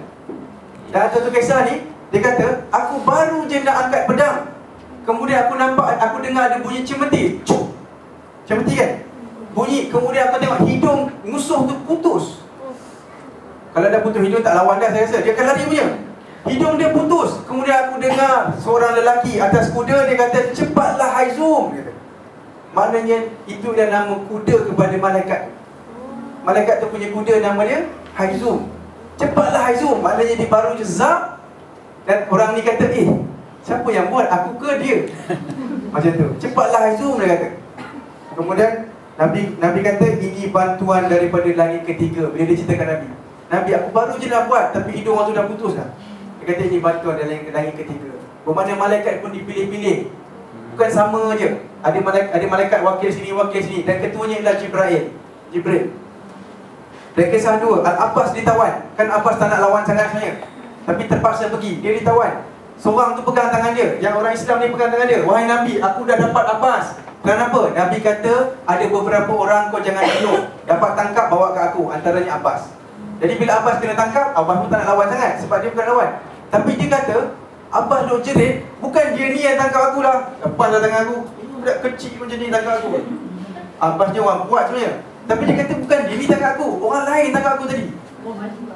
Orang lain tangkap aku tadi. Faham tak? Yang buat aku sampai terdiam ni, terduduk ni, sebab orang lain, bukan dia. Siapa, dia tanya? Siapa? Ada seorang lelaki yang handsome sangat atas kuda, sangat cantik, semua kemas. Atas kuda, dia yang kalahkan aku. Nabi kata, memang itu ialah malaikat. Yang orang yang duk tangkap ni bising, dia kata, Nabi tak, aku yang tangkap. Dia kata, syut, diamlah. Itu bantuan dari langit untuk kau.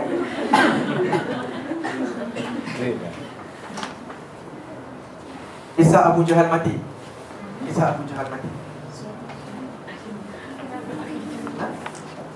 Kenapa nak Allah perlu turunkan 1000 malaikat? Hanya untuk menguatkan semangat orang Islam.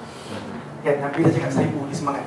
Sebab apa tahu? Dengan satu sayap Jibril, Nabi Lut, kaum Nabi Lut, dia buat apa? Dia tepuk saja dengan satu sayap dia. Di satu riwayat, kaum Nabi Lut punya tanah naik sampai atas, sampai malaikat dekat langit pertama boleh dengar bunyi ayam. Faham tak? Punya teruknya dia naik, punya jauh dia naik sebab tepuk sekali dia. Kemudian jatuh terhempas dan hancur semua orang. Faham?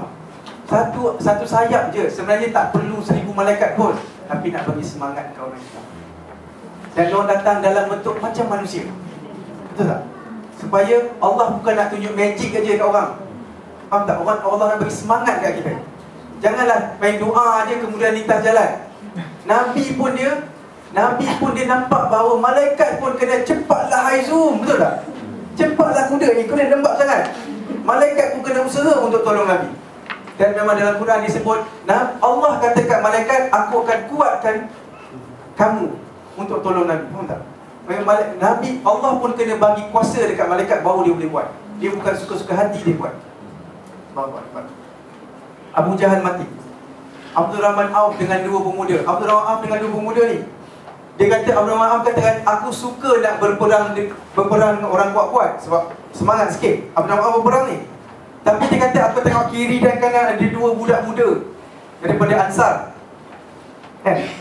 Dua budak muda Ansar. Dia kata, aku macam tak best lah. Kan? Sebab diorang ni budak muda, mungkin 19 tahun je, mungkin 16-17 je. Tapi diorang bisik, seorang dekat kanan tu bisik dekat aku, pakcik, Abdul Rahman Auf ni tua sikit, pakcik, saya dengar Abu Jahal banyak susahkan Nabi kita, betul tak? Sebab dia orang Ansar. Nabi semua kena semua kat situ kan? Dia kata betul. Tunjukkan aku Abu Jahal kat mana. Sebab dia tak kenal Abu Jahal. Dia bukan orang Mekah. Kalau jumpa boleh tak tunjuk kat aku? Sambil perang-perang ni, dia cerita kan, sambil nak pukul itu dah free sikit, tanya-tanya dia. Dia kata okey, kalau jumpa aku tunjuk kat kau. Belah kiri pun cakap macam tu yang sama. Rupanya dua-dua ni tengah compete. Orang dua muda ni, kawan ni, dia tengah compete siapa boleh bunuh Abu Jahal. Dia pun tanya soalan sama. Dia kata okey, kalau jumpa aku akan tunjukkan. Kemudian bila dia nampak Abu Jahal dan dikelilingi orang-orang kuat dia, antaranya Ikrimah ibn Abu Jahal, anak dia. Ikrimah anak Abu Jahal, belum Islam lagi. Dia cakap, itulah kawan kau tu yang kau nak sangat. Cakap dua budak ni. Dua budak ni tak sempat-sempat terus lompat dekat Abu Jahal. Dia macam bunuh diri dia sebenarnya. Faham tak? Dia tak sempat, terus betul lompat aja. Walaupun orang lain duk potong-potong ni, dia lompat, seorang dapat badan Abu Jahal, seorang lagi dapat putus kaki Abu Jahal. Dan dia kata kaki Abu Jahal terpelantin macam terpelantin kaki dia macam biji kurma kena pijak. Kan? Terpelanting kaki dia jauh sebab kena sak. Kemudian seorang kena luka sikit. Seorang kena luka sebab Ikrimah tu yang buat, tu bapak dia. Jadi Abu Jahal tinggal luka yang teruk lah dekat badan dan kaki. Kaki confirm putus. Kemudian diorang semua lari. Sebab orang semua akan kerumun dia kan, diorang lari. Diorang tunjuk pedang dia kat Nabi. Wahai Nabi, aku bunuh dah dia. Aku bunuh dia. Dalam berebut, aku dah bunuh Abu Jahal. Nabi kata, tunjukkan pedang kamu. Walaupun tak perlu pun. Nabi tunjuk pedang, dua-dua pun ada darah. Nabi kata, kamu berdua akan bunuh dia. Dia akan mati kerana kamu. Itulah. Dan memang Abu Jahal lepas tu akan dijumpai tercungak-cungak. Yang jumpa dia nanti Abdullah bin Mas'ud kemudian. Dan bila Abu Jahal dijumpai oleh Abdullah bin Mas'ud, sebab dia kan pendarahan yang banyak, mungkin dia tengah hypovolemic, hypovolemia dia panggil, keluar darah dia, darah dia banyak. Abdullah bin Mas'ud letak kaki atas dada dia. Kena ingat, Abdullah bin Mas'ud orang Yaman, pekerja biasa je dekat Mekah kan. Abu Jahal bos besar tau. Dia letak kaki atas dada. Dia kata macam mana sekarang?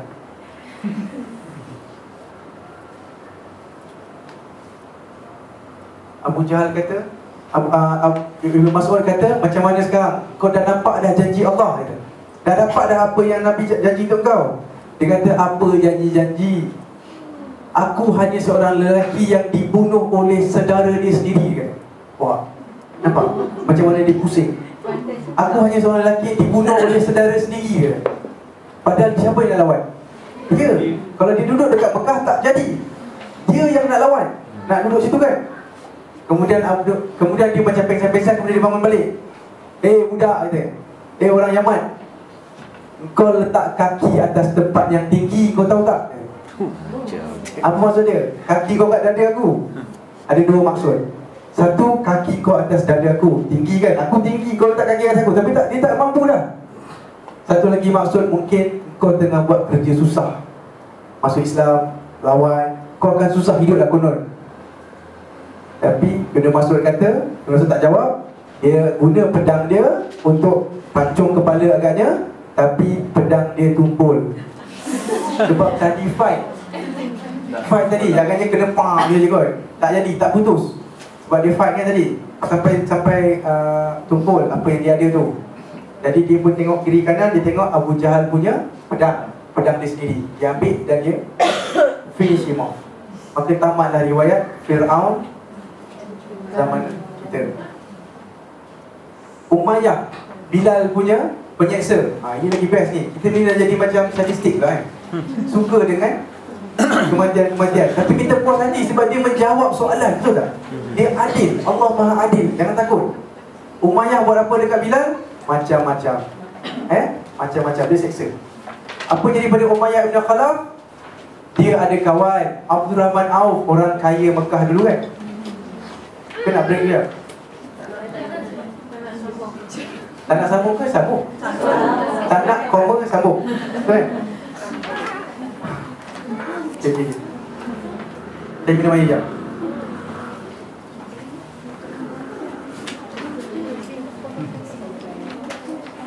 Umayyah bin Khalaf. Bersambung. Boleh.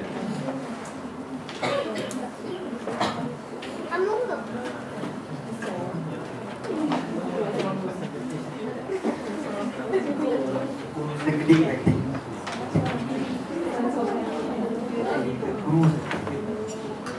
Ada.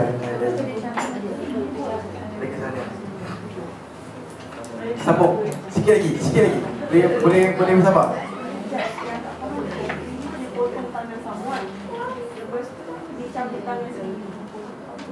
Okay. Ikrimah potong tangan Samuel, kemudian dia cabut tangan dia. Salah satu daripada dua orang lelaki muda, ingat? Yang cuba nak bunuh Abu Jahal. Salah seorang tu tangan dia sudah terpotong, tapi tinggal ligamen sikit lagi. So terkulai-kulai. Sebab Ikrimah sudah potong. Masih dia nak cuba potong bapak dia. Okay. So sekarang tangan dia dah mulai. Dia sambung lawan. Sambung. Tapi sebab sambung, agaknya tangan kan akan ganggu kan. Jadi dia buat apa? Dia pijak tangan dia dan dia tarik dan sambung gaduh sampai dia syahid. Allahu Akbar radhiyallahu anhu. Tanya sangat kan dia dapat.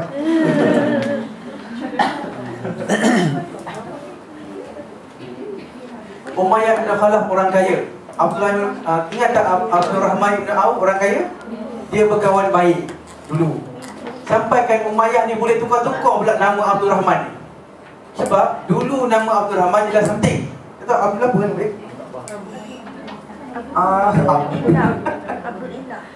Tak, nama Abdul Rahman Auf dulu lain. Sebab Rahman ni bukan satu perkataan Arab yang normal.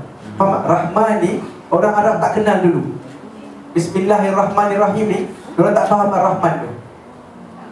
Okay? Jadi dia nama lain, tapi dia tukar nama ke Abdul Rahman. Abdul Syam. Mungkin Abdul Syam kan? Benda yang tak elok, jadi dia tukar. Hamba matahari. Dia tukar kepada Abdul Rahman. Tapi kawan baik ni dekat Mekah masa tu, dia kata tak ada, aku tak nak abang kau Abdul Rahman. Apa benda Rahman ni? Pakai benda lain lah. Aku panggil Abdul Syam. Tak boleh, nama tu aku tak nak guna dah. Okay, kalau macam tu aku panggil kau Abdul Ilah boleh? Hamba kepada Tuhan. Haji. Jadi kawan baik ni pasal ni, dia tukar nama nak tunjukkan dia baiknya. Abdul Ilah aku panggil kau. So Umayyah bin Khalaf lah sahaja yang panggil dia Abdul Ilah. Kawan baik ni pasal dia boleh bagi nickname lah. Okey. Kawan baik ni jumpa dalam medan perang. Bila Umayyah ni orang kaya, kena ingat, Umayyah jumpa je dengan Abdul Rahman. Abdul Rahman tengah bawa perisai dengan pedang orang lain. Macam ni, kalau you dah bunuh musuh, you ambil barang dia untuk letak kumpulkan. Jadi dan biasa barang tu akan jadi milik you tau. Siapa yang dibunuh, you boleh ambil. Harta rampasan perang lain. Kalau yang dia tinggal unta semua akan kena bagi. Tapi ini personal. Dan perisai sangat mahal. Sangat-sangat mahal. Sebab orang Arab dekat Mekah tak pandai buat besi-besi sangat. Okay, perisai ni biasa import. Okay. Jadi bila dapat, dia tengah bawa perisai dengan pedang orang lain. Maksudnya dia bawa bunuh orang lain. Tiba-tiba Umayyah kan tak berani lawan. Dia tengok kawan baik dia, ya Abdul Rahman, sini. Abdul Ilah dia panggil kau. Okay, Abdul Ilah kau sini. Boleh tak kau tolong aku bagi kau harta lagi banyak, kau tangkap aku. Kau tangkap aku bagi semua yang aku bawa ni, aku dengan anak aku lagi. barang tu kau tinggal. Barang tu kau tinggal, kau tangkap aku. Jadi Abdul Rahman tengok, sedap juga ni. Sedap ni. Sebab memang banyak harta dia. Dia pun tangkaplah kawan dia dan anak dia sekali.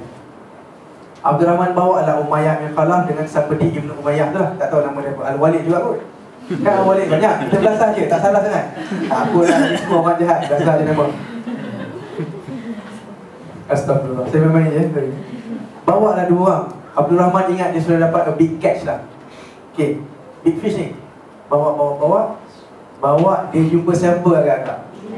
Jumpa Bilal. Abdul Rahman, kau dah dapat Umayyah. Bagi dia kat aku. Kejap. Dia aku tawan tadi. Faham tak? Aku dah tangkap dia. Ni tawanan aku. Tak ada. Bagi kat aku. Jadi suara makin tinggi. Bilal makin tinggi, Abdul Rahman punya suara makin tinggi. Lama-lama Bilal punya suara tinggi, orang Ansar makin berkumpul. Dengar Bilal kan?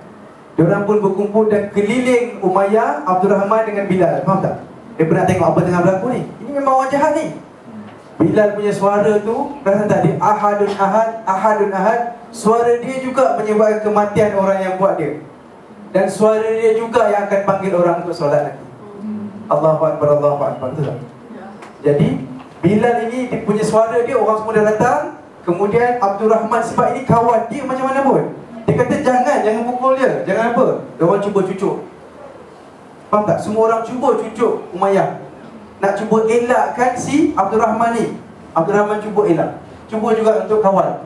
Faham tak? Abdul Rahman duk kawal kawan dia, sampai dia pun luka. Dia pun terluka, tapi kawan dia kena juga akhirnya. Bilal berjaya juga bunuh Umayyah bin Khalaf dan anak dia sekali.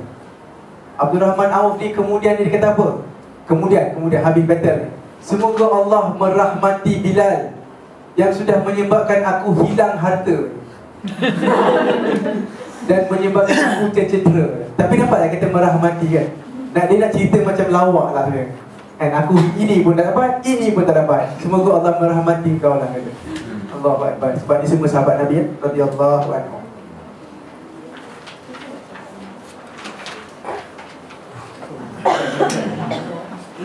A group lah.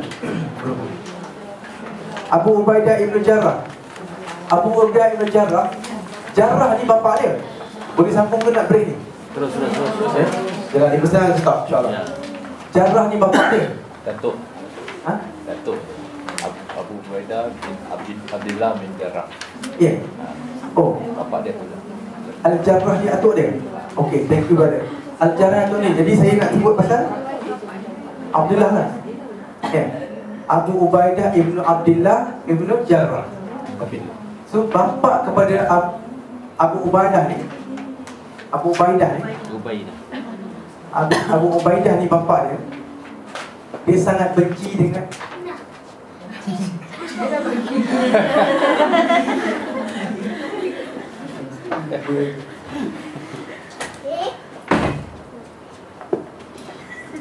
Abu Ubaidah punya bapa sangat benci dengan anak dia sebab masuk Islam.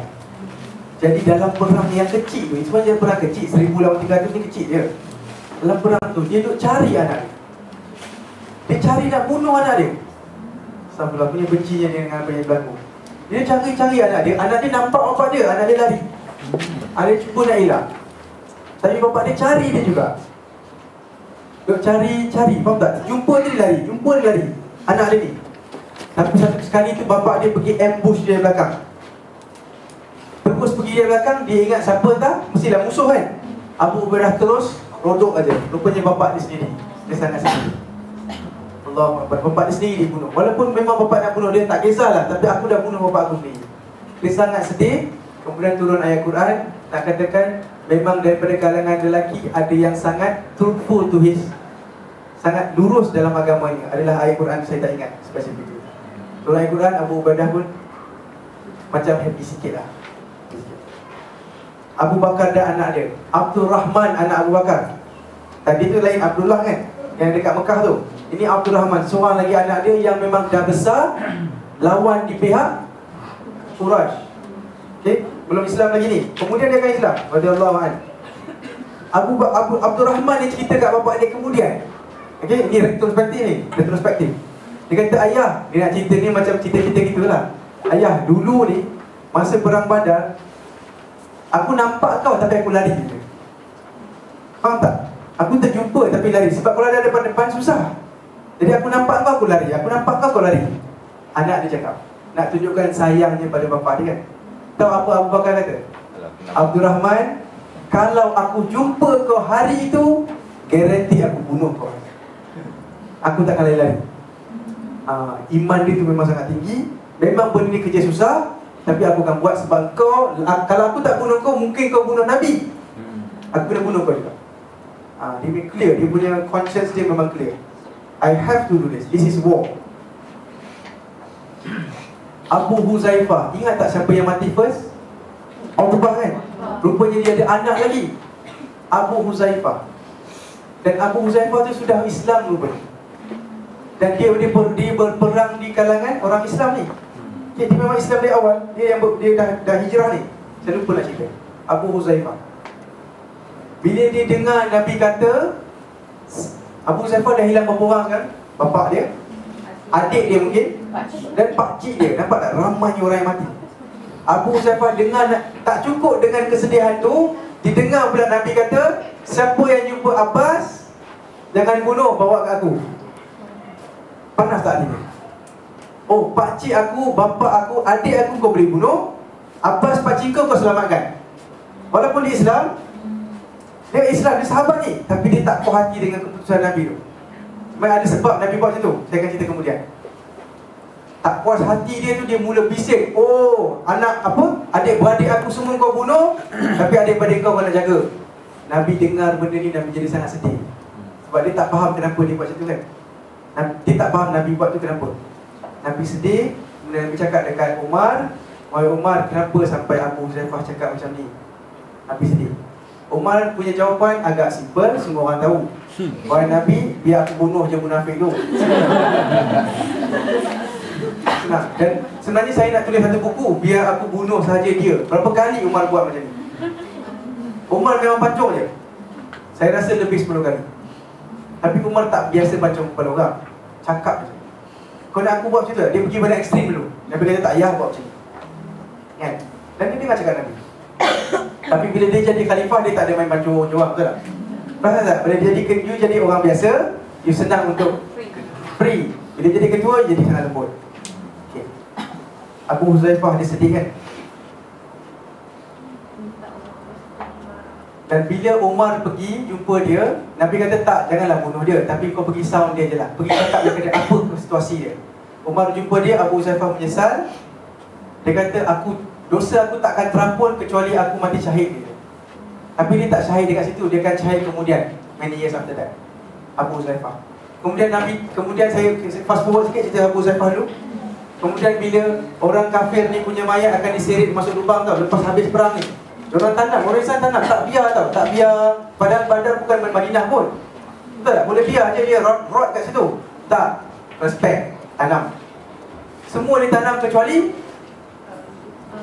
Umayyah bin Khalaf yang duk seksa Bilal dulu, dia diseksa benda yang sama juga mayat dia.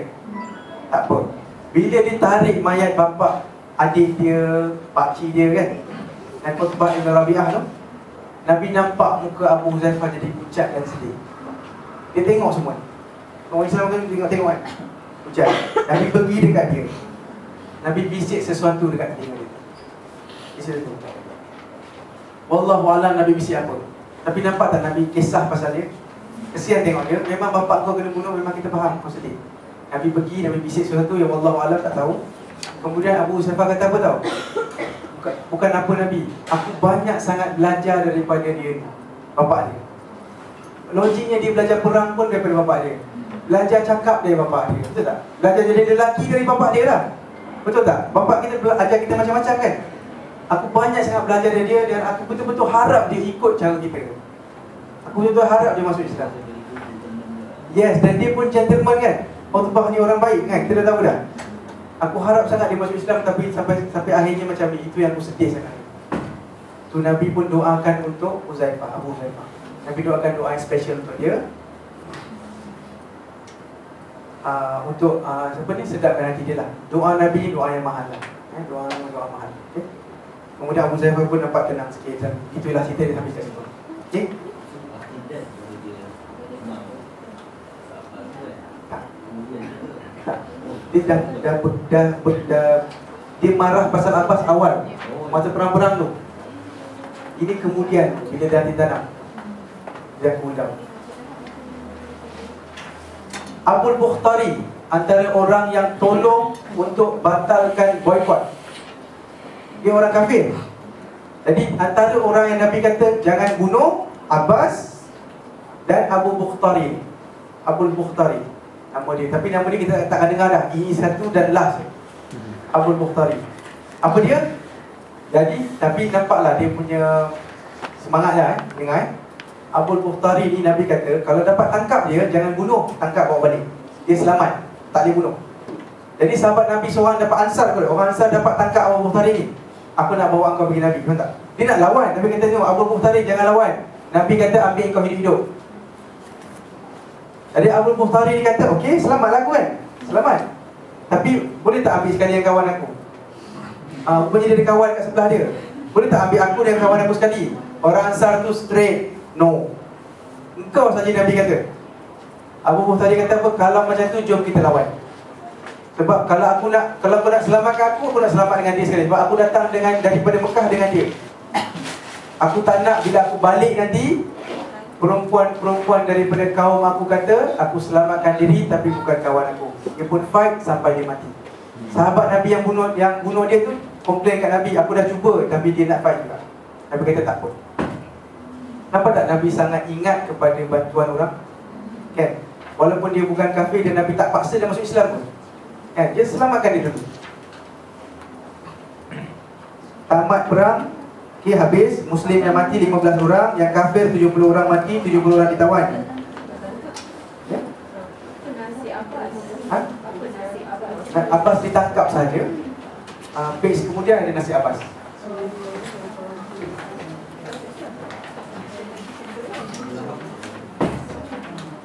Bulan tak ada. Mereka mati kemudian. Nak tanya satu. Yang Hindun tu kena mengenai dengan siapa yang dia simpan dendam Uhud? Perang Uhud. Tapi siapa yang meninggal dekat perang Badar yang menyebabkan Hindun? Soalan yang baik, memang ada semua nama. Apa nama ni? Abu Jahal kan? Hindun memang nak retaliate lah. Atas siapa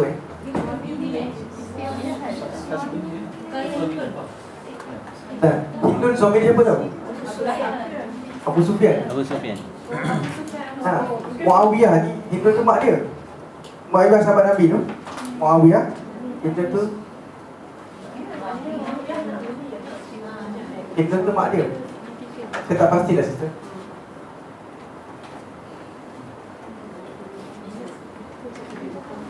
Nabi lepas settle perang, diorang semua lari. Nabi biar saja diorang lari. Siapa nak lari, yang mati-mati dah. Kemudian Nabi tunggu kat sana 3 hari. Akhirnya siapa yang berpesta kat sana? Orang Islam. Pesta lah 3 hari untuk uruskan mayat, settlekan semua. Dan itu dah jadi satu sunnah lah. Sebab apa tunggu 3 hari? Nak confirm lepas ni tak ada fight dah. Kalau kau nak pusing balik, jom fight sekarang. Dan confirm kau tak nak, maknanya siapa menang? Kalau 3 hari tu Muslim yang menang. Kalau dia balik awal, nanti Quraisy akan main tipu. Datang pula kononnya lepas sejam, kami dah tunggu kau 3 hari, tak ada pun. Kan? Nanti cerita kat semua orang, kita orang tunggu tapi Muslim semua lari. Tak, diorang nak make sure perang ni settle. 3 hari diorang tunggu, tak ada siapa pun datang balik. Kemudian Nabi tengok yang mati-mati ni kan, Nabi bercakap dengan mayat, bercakap dengan orang, sudah sampai janji Allah kepada kamu dan sebagainya. Harta rampasan dulunya tak boleh ambil, tak apa, harta rampasan kita biar dulu. Dalam Nabi melihat tawanan perang, ingat tak Mut'im bin Adi? Dia dah mati ke belum? Mut'im dah mati tau. Sebelum Badar lagi mati dah. Mut'im tak join Badar. Mut'im ni orang yang gentleman, ingat tak? Dia paling banyak tolong Islam kan? Paling banyak. Selepas Abu Talib, Mut'im lawan. Tapi Mut'im dah mati sebelum Badar. Masyarakat biasa je. Dia tak mati hina macam Abu Jahal dan dia geng.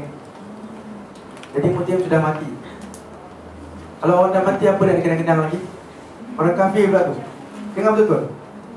Bila Nabi tengok 70 orang lebih ni tawanan, Nabi kata apa tak? Satu perkataan yang memang sudah direkodkan dalam hadis sahih.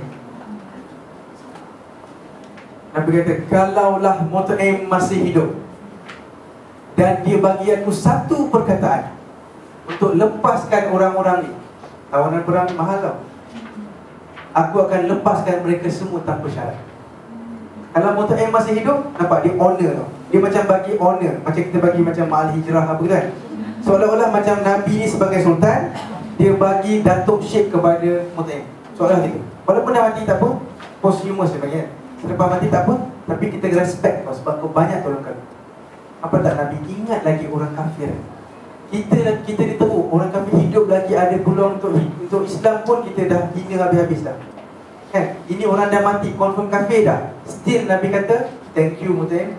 Kalau engkau ada hari ini, aku akan lepaskan orang free je. Padahal aku boleh dapat berjuta-juta daripada sini. Tawanan. Allahu Akbar. Kemudian apa nak dibuat dengan tawanan ni? Abu Bakar kata, kita simpan diorang sebagai tawanan, minta duit 4,000 lebih ke 2,000 lebih ke dirham. Kan?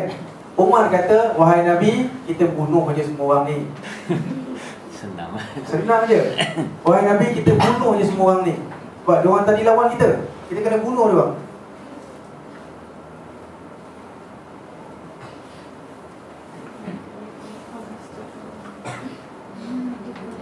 Nabi dengar cerita siapa? Abu Bakar tak bunuh.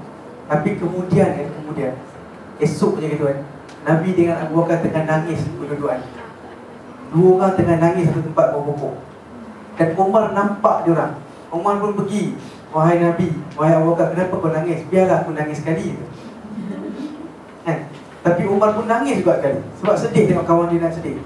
Kemudian baru Nabi kata, wahai Umar, sebenarnya Allah tak setuju dengan apa yang aku buat. Allah kata sepatutnya tak patut bagi seorang Nabi yang belum kuat lagi. Faham tak? Bila kau belum kuat lagi, kau punya food, kau tak patut untuk lepaskan tawanan-tawanan. Sebab diorang boleh lawan kau balik. Kau tunjuk mercy bila kau kuat. Bila kau lemah, kau kena fight. Faham tak? Bila you lemah, tunjuk mercy, orang kata you lembik. Alah, tak berani lah tu. Bila you kuat, you tunjuk mercy, orang kata memang merciful. Jadi jangan tunjuk mercy sekarang, patutnya kau bunuh, tapi kau dah buat keputusan kan? Tak apa kali ni. Faham tak? Allah pun cakap tak apa dekat Nabi. Kau dah buat keputusan, tak apa, jalan. Masa tawanan dah lepaskan? Tak, tawanan tak lepas free tau. Diorang kena bayar. Orang kampung tau kena datang. Dah settle lah tawanan? Tak, belum lagi. Baru je lepas buat keputusan, dapat pula wahyu dari Allah, sound, tapi tak apa. Nabi pun ada kena sound, tapi tak apa. Dan Allah pun sangat understanding. Pasal Allah sangat understanding. Kau dah buat keputusan kan? Kau dah keputusan, kau dah bincang-bincang, kau dah keputusan. Tapi aku rasa tak patut. Tak patut. Sepatutnya tak patut. Tapi sebab kau dah buat, jalan. Kita ni apa lagi?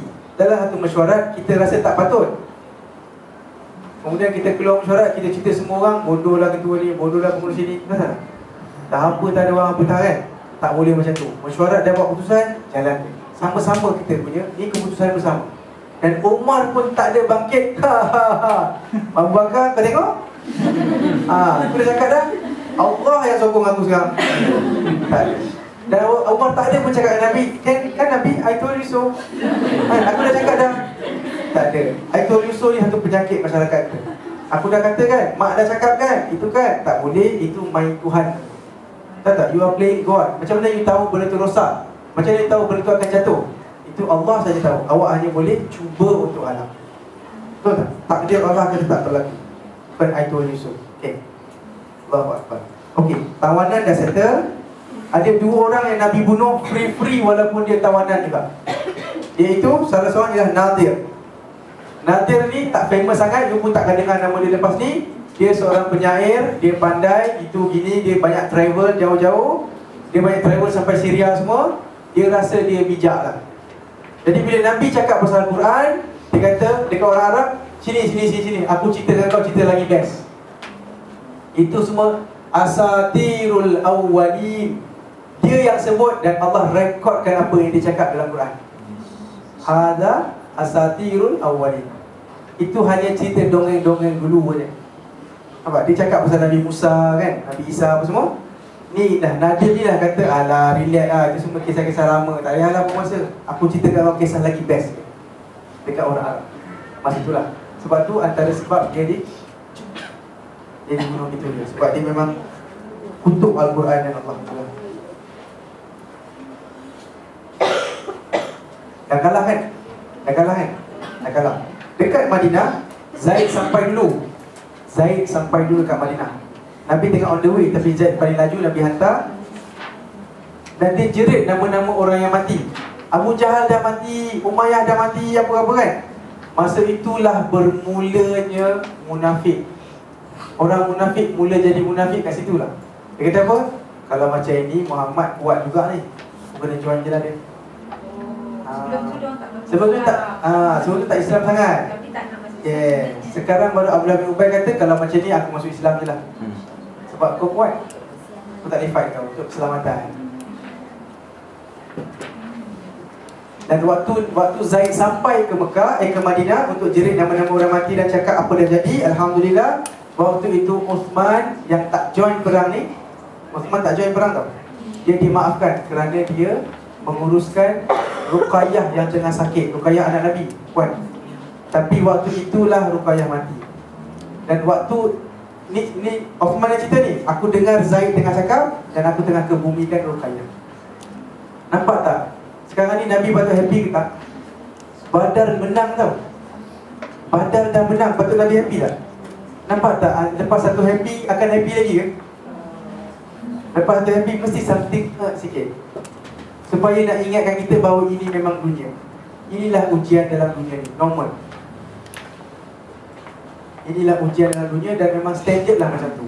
Kalau Nabi pun kena macam tu, apa lagi kita semua kan? Jadi jangan cakap, alah baru je mak nak happy-happy, dah kau nak kahwin kan? Dia nak kahwin tu belajar kan? Kahwin tu belajar, mak tak suka. Baru je mak settle hutang ni, kau dah buat hutang baru, macam tu lah. Baru je nak ni, kau dah buat macam ni. Pasal tak kita semua gitu? Kita rasa macam sepatutnya aku ni happy atas happy, sebab aku kan baik. Nabi pun happy, sedih. Happy, sedih. Happy, sedih kan? Badar ni benda yang besar tau. Dia mengubah sejarah. Satu Arab tu dan di luar Arab pun terkejut. Power je diorang ni. Boleh lawan dengan ni, geng 1000 orang dan menang. Something is very, very big. And this is something very big. Saya nak faham, yang orang kafir mati 70 orang je. Dia kan 1200. Dan Nabi pun tak kejar sangat. Kemudian yang saya lari ni semua akan masuk Islam nanti. Kan akan ada Fatu Mekah kan? Kan Fatu Mekah kan nanti? Semua masuk Islam.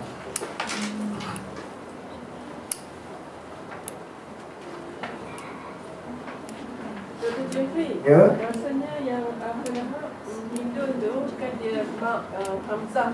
Rasanya Hamzah bunuh tu Uqbah tak? Apa? Kita tak puas hati tentang kematian Uqbah kan? Tak, yang ada connection dengan mungkin dia satu clan kot.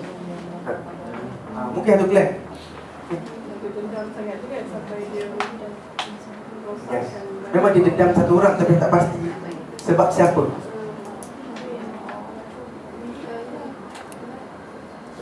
Nak cerita pasal pertawanan sikit boleh?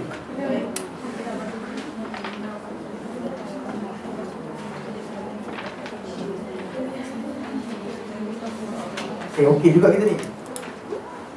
Okey juga dah 10 minit dalam 5 page ni. Tak ada dah. Okey, tawanan perang. Kita ada lebih kurang 10 minit. Okey, boleh sabar, bear with me. Tawanan perang. InsyaAllah sirah kedua kita akan bermula mana kita stop. Okey, adil lah tu orang sini. Orang lain tu nantaklah dengan kata. Kenapa tiba-tiba hidup ni, tiba-tiba Uqbah kan? Tak apa, biar dia.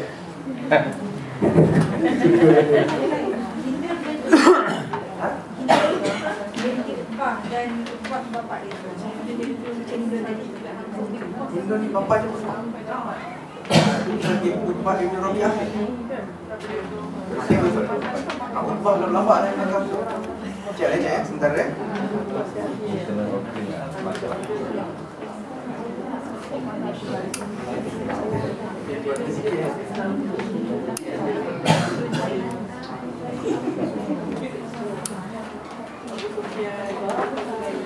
Okey.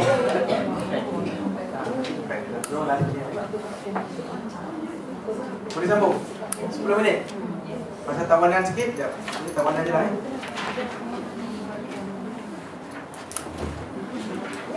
Tawanan perang.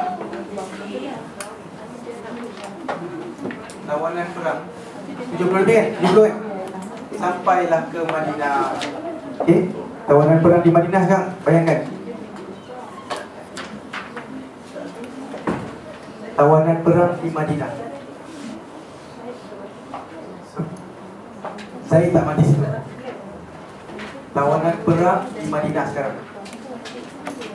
Logik tak kalau tawanan semua dimasuk dalam rumah dan orang dibagi makan pagi, petang, siang, malam? Okey tak? Cukup kan? Kumpul setempat, bagi makan.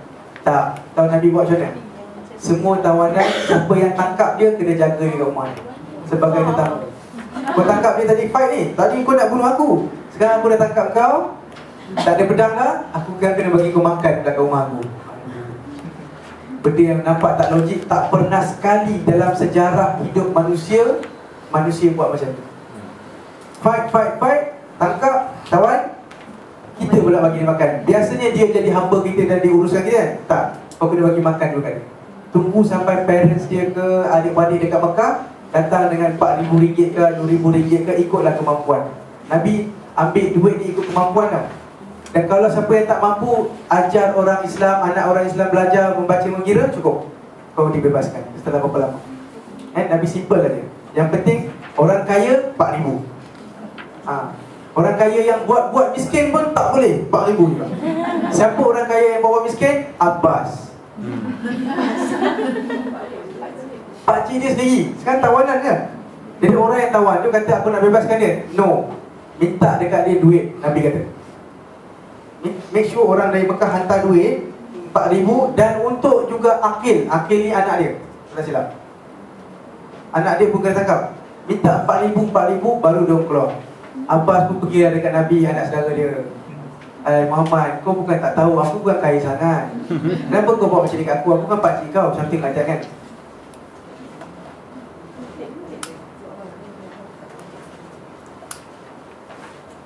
Tawanan kita ada kisah lain yang lebih best ni? Seperti apa? Dia orang ni diikat. Allahu'alam. Gaya dia macam dilayan macam biasa. Buka semua. Boleh lari. Dia boleh tak lari? Kalau lari mati tengah jalan. Bukan Madinah jauh. Tak ada boleh bunuh atau rumah tu. Boleh saja, macam-macam boleh, betul. Tapi diorang ni dah macam hamba kan, biasanya dia tak nak buat apa-apa sebab garanti mati. Jadi kita faham, diorang ni bukan orang Islam yang duduk kat tempat orang kafir, faham tak? Yang matinya mati syahid. Ini hidup dia dijaga tau. Mati free. Jadi dia biasanya tak akan gaduh kita. Dan memang tak jadi pun kita. In fact, diorang lagi masuk Islam ada. Sebab kita baik dengan dia. Apa jadi pada Abbas? Dia tanyakan Nabi, kenapa aku perlu bayar? Padahal aku Muslim, dia kata. Maknanya Abbas kata, kita Muslim lama dah, kenapa aku perlu bayar? Memang betul pun. Sebenarnya Abbas ni, isteri dia ialah Ummu Fadl. Ummu Fadl adalah orang kedua, perempuan kedua yang masuk Islam. Lepas Khadijah, Ummu Fadl masuk Islam. Jadi Abbas, isteri dia memang Islam lama dah. Jadi Abbas ni mungkin tak berapa minat sana sini, orang lelaki relax, betul tak? Jadi isteri aku follow je lah. Jadi Islam dia macam separuh ke suku gitu. Sebab jawapan Nabi lepas tu menunjukkan cerita saya. Nabi kata, wallahu a'lam, Allah lebih tahu. Faham tak? Kau kata kau Islam, Allah lebih tahu dia. Maknanya seolah-olah Abbas ni mungkin suku 25% Muslim tu lah, 25%. Tak apa. Kemudian dia kata, kenapa aku perlu bayar? Aku tak ada duit. Nabi kata apa?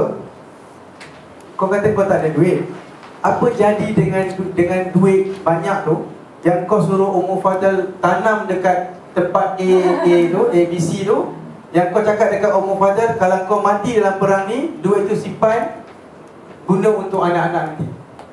Terkejut dia kata, asyhadu annaka Rasulullah. Aku bersaksi bahawa engkau ni memang Rasulullah, kerana tak logik untuk siapa pun tahu kecuali aku dengan Ummu Fadl. Nabi tahu benda ni. Jadi miracle ini perlu untuk jentik dia untuk ke depan lagi. Faham tak? Dia mungkin dekat ujung-ujung ni nak sikit lagi.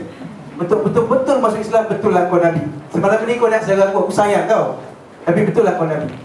Betul lah kau memang Nabi daripada Allah. Dia pun masuk Islam full. Kalau dulu dia macam 25% Islam, Dia agak-agak. tapi kenapa dia pergi perang against Islam? Dia tak membunuh siapa pun. Dia duduk je kat situ. Lepas tu dia kena tawan. Tunjuk muka punya geng ni. Sebab tak keluar nanti dia kata musuh. Nanti balik. Dia kena join. Kau ni dah masuk Islam ke? Tak. Dengan kau, jom. Satu lagi kisah yang menarik, last, pasal isteri Nabi dan betapa Nabi sangat relax dengan isteri Nabi. Ini sesuai sebab kebanyakan kita kat sini perempuan. Betul. Saudah, tahu Saudah? Saudah, isteri Nabi selepas Khadijah tu.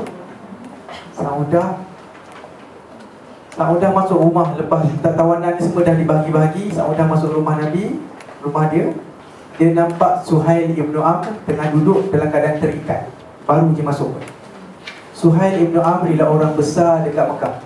Kemudian akan masuk Islam, radhiyallahu anhu. Dia akan jadi sahabat dia. Tapi dia dalam keadaan dia masih musyrik lagi, dia terikat. Saudah datang tengok Suhail ni, dan Suhail ni ketua dekat Mekah, orang besar-besar.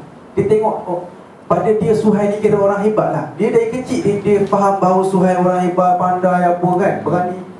Dia tengok Suhail dalam keadaan tu, dia jadi macam tak best tau. Macam mana pun ini saudara-saudara lama juga kan, saudara jauh-jauh dia, betul tak? Dia kata, wahai Suhail, kenapa sampai kau kena tangkap macam ni? Kenapa kau tak fight betul-betul? Biarlah mati pun, matilah sebagai seorang lelaki, kata. Dia tak puas hati tau, macam mana macam ahli tinju negara ni kalah, faham betul tak? Soalan macam tu. How can you lose like this? Ni saudara ni. Macam mana kau ni? Patutnya kau fight lah, biar mati pun tak apa. Takkan kena tangkap sampai macam ni. Dia tak sedar Nabi kat sebelah ni, ada kat situ. Nabi kata, Saudah, adakah engkau nak Suhail membunuh Allah dan Rasul? Dia faham? Kau nak Suhail ni fight Allah dan Rasul ke? Kan sekarang dia tak fight. Kau nak dia lawan Allah dan Rasul ke? Baru Saudah macam, dia macam tadi macam gila tadi kan. Dia cakap, ya Allah, apa aku dah cakap ni? Baru dia kata astagfirullah, dia minta maaf. Dan Nabi tak cakap dah apa-apa pasal tu. Nabi tak pernah ungkit, Saudah kau ingat tak dulu kau cakap apa, tak nak. Habis kat situ. Sebab itu perasaan dia sebagai seorang saudara kepada Suhail kan? Ini orang besar dulu, negara dia lama kan. Dia respect, dia tak puas hati orang dia respect jadi hina macam ni. Dan Alhamdulillah Nabi layan Suhail baik-baik. Kemudian nanti Suhail akan masuk Islam. Wallahu a'lam. Kita kat mana sekarang? Berhenti. Kawan dia mana kan?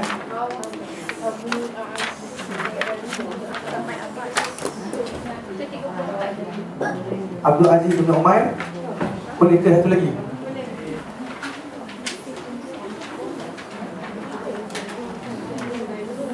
Ingat tak Mus'ab bin Umair? Mus'ab bin Umair orang Islam yang jadi ambassador. Adik dia tak masuk Islam, Abdul Aziz, sudah kena tangkap. Okay? Dah kena tangkap. Tahu tak Mus'ab dia lalu sebelah adik dia. Benda ni adik dia tak faham. Adik dia kata, Mus'ab tolong aku dengan ikat ni. Okay? Tahu Mus'ab kata apa? Dekat orang Islam, ikat tangan dia kuat-kuat sikit. Ikat kuat-kuat sikit dia ni. Sebab dia ni, mak dia kaya ni, ambil duit banyak-banyak dari mak dia. Mak dia mak aku juga. Tapi mak dia kaya, ambil duit banyak-banyak dari mak dia. Itu dia turun jalan. Dan adik dia kata, wahai Mus'ab, kenapa kau buat macam ni? Aku kan saudara kau. Saudara mis adik-adik lah. Dia kata, kau bukan saudara aku. Mereka ini semua saudara aku. Minta siapa-siapa Ansar, Khas, Khazraj ke, Aus ke, tak kisahlah. Tapi Muslim kan, inilah saudara aku. Dia pun pergi. Dan Abdul Aziz ni cerita kemudian ni, masuk Islam ni nanti. Dia akan masuk Islam. Dia cerita kemudian, dia kata, aku duduk dekat rumah Ansar, rumah Muslim ni.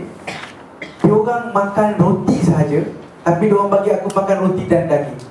Oh, yang special. Masya Allah. Special untuk tetamu kan.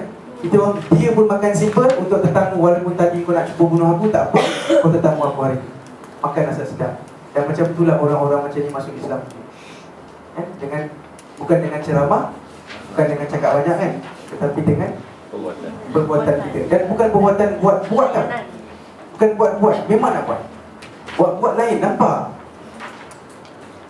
kan? Macam bagaimana, selamat aunty, ni makanan sikit dah. Ingat ini orang Islam itu buat-buat. Tak jadi. Dia memang nak buat. Sebarkan kebaikan. Sebarkan kebaikan, insya-Allah akan kena hati mana-mana. Jangan risau, just go je. Jalan saja. Insya-Allah akan ada orang yang sangkut. Macam mana dia orang boleh change their emotions? Siapa? Muslims atau non-Muslim? The Muslims lah, sebab dia Bila Nabi cakap jaga, jangan jaga. Sebab kebencian dia bukan peribadi. Because you are against us, Allah and Rasul, I'm angry. Now you cannot go against us, I'm fine. Dia bukan peribadi kan? Dia tak personal kan? Juga yang overboard kan. Yelah macam Saudah tu personal lah tu kan? Abu Huzaifah pun personal. Tapi majority of them, kalau Nabi kata A lah jawapan. Simple kan? Dia nak habis ni. Racism Okey lah, penutup. Tu kena cerita pasal racism sikit sebelum kita habis. Nampak tak selama ini kaum penting ke tidak? Kaum penting. Nampak tak Nabi menang atas kaum di antara kaum atau kaum atas kaum? Penting tak kaum? Jangan lupa tau, bangsa kita berasal daripada keluarga kita sebenarnya. Macam mana start bangsa? 2 orang kahwin, dapat anak. Anak tu dapat 5 anak. 5 anak dapat 10 cucu. Cucu cicit. Jadi apa? Bangsa Melayu. Betul tak? Dia kan start somewhere kan? Kenapa kita sayang bangsa kita? Kerana kita sayang anak kita. Itu dia jawapan dia. Anak sayang tak? Sebab tu you sayang orang lain tu. Yang muka macam you, warna macam you, cakap macam you. Betul tak? Is that wrong or right? It's right, no problem. Boleh tak awak sayang bangsa?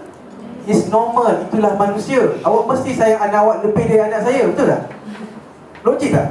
Anak saya nak jatuh longgang, anak dia nak jatuh longgang, dia akan jaga anak dia dulu. Selamat anak dia, bawa anak saya. Betul tak? Automatik punya. You buat eksperimen tu, cuba buat.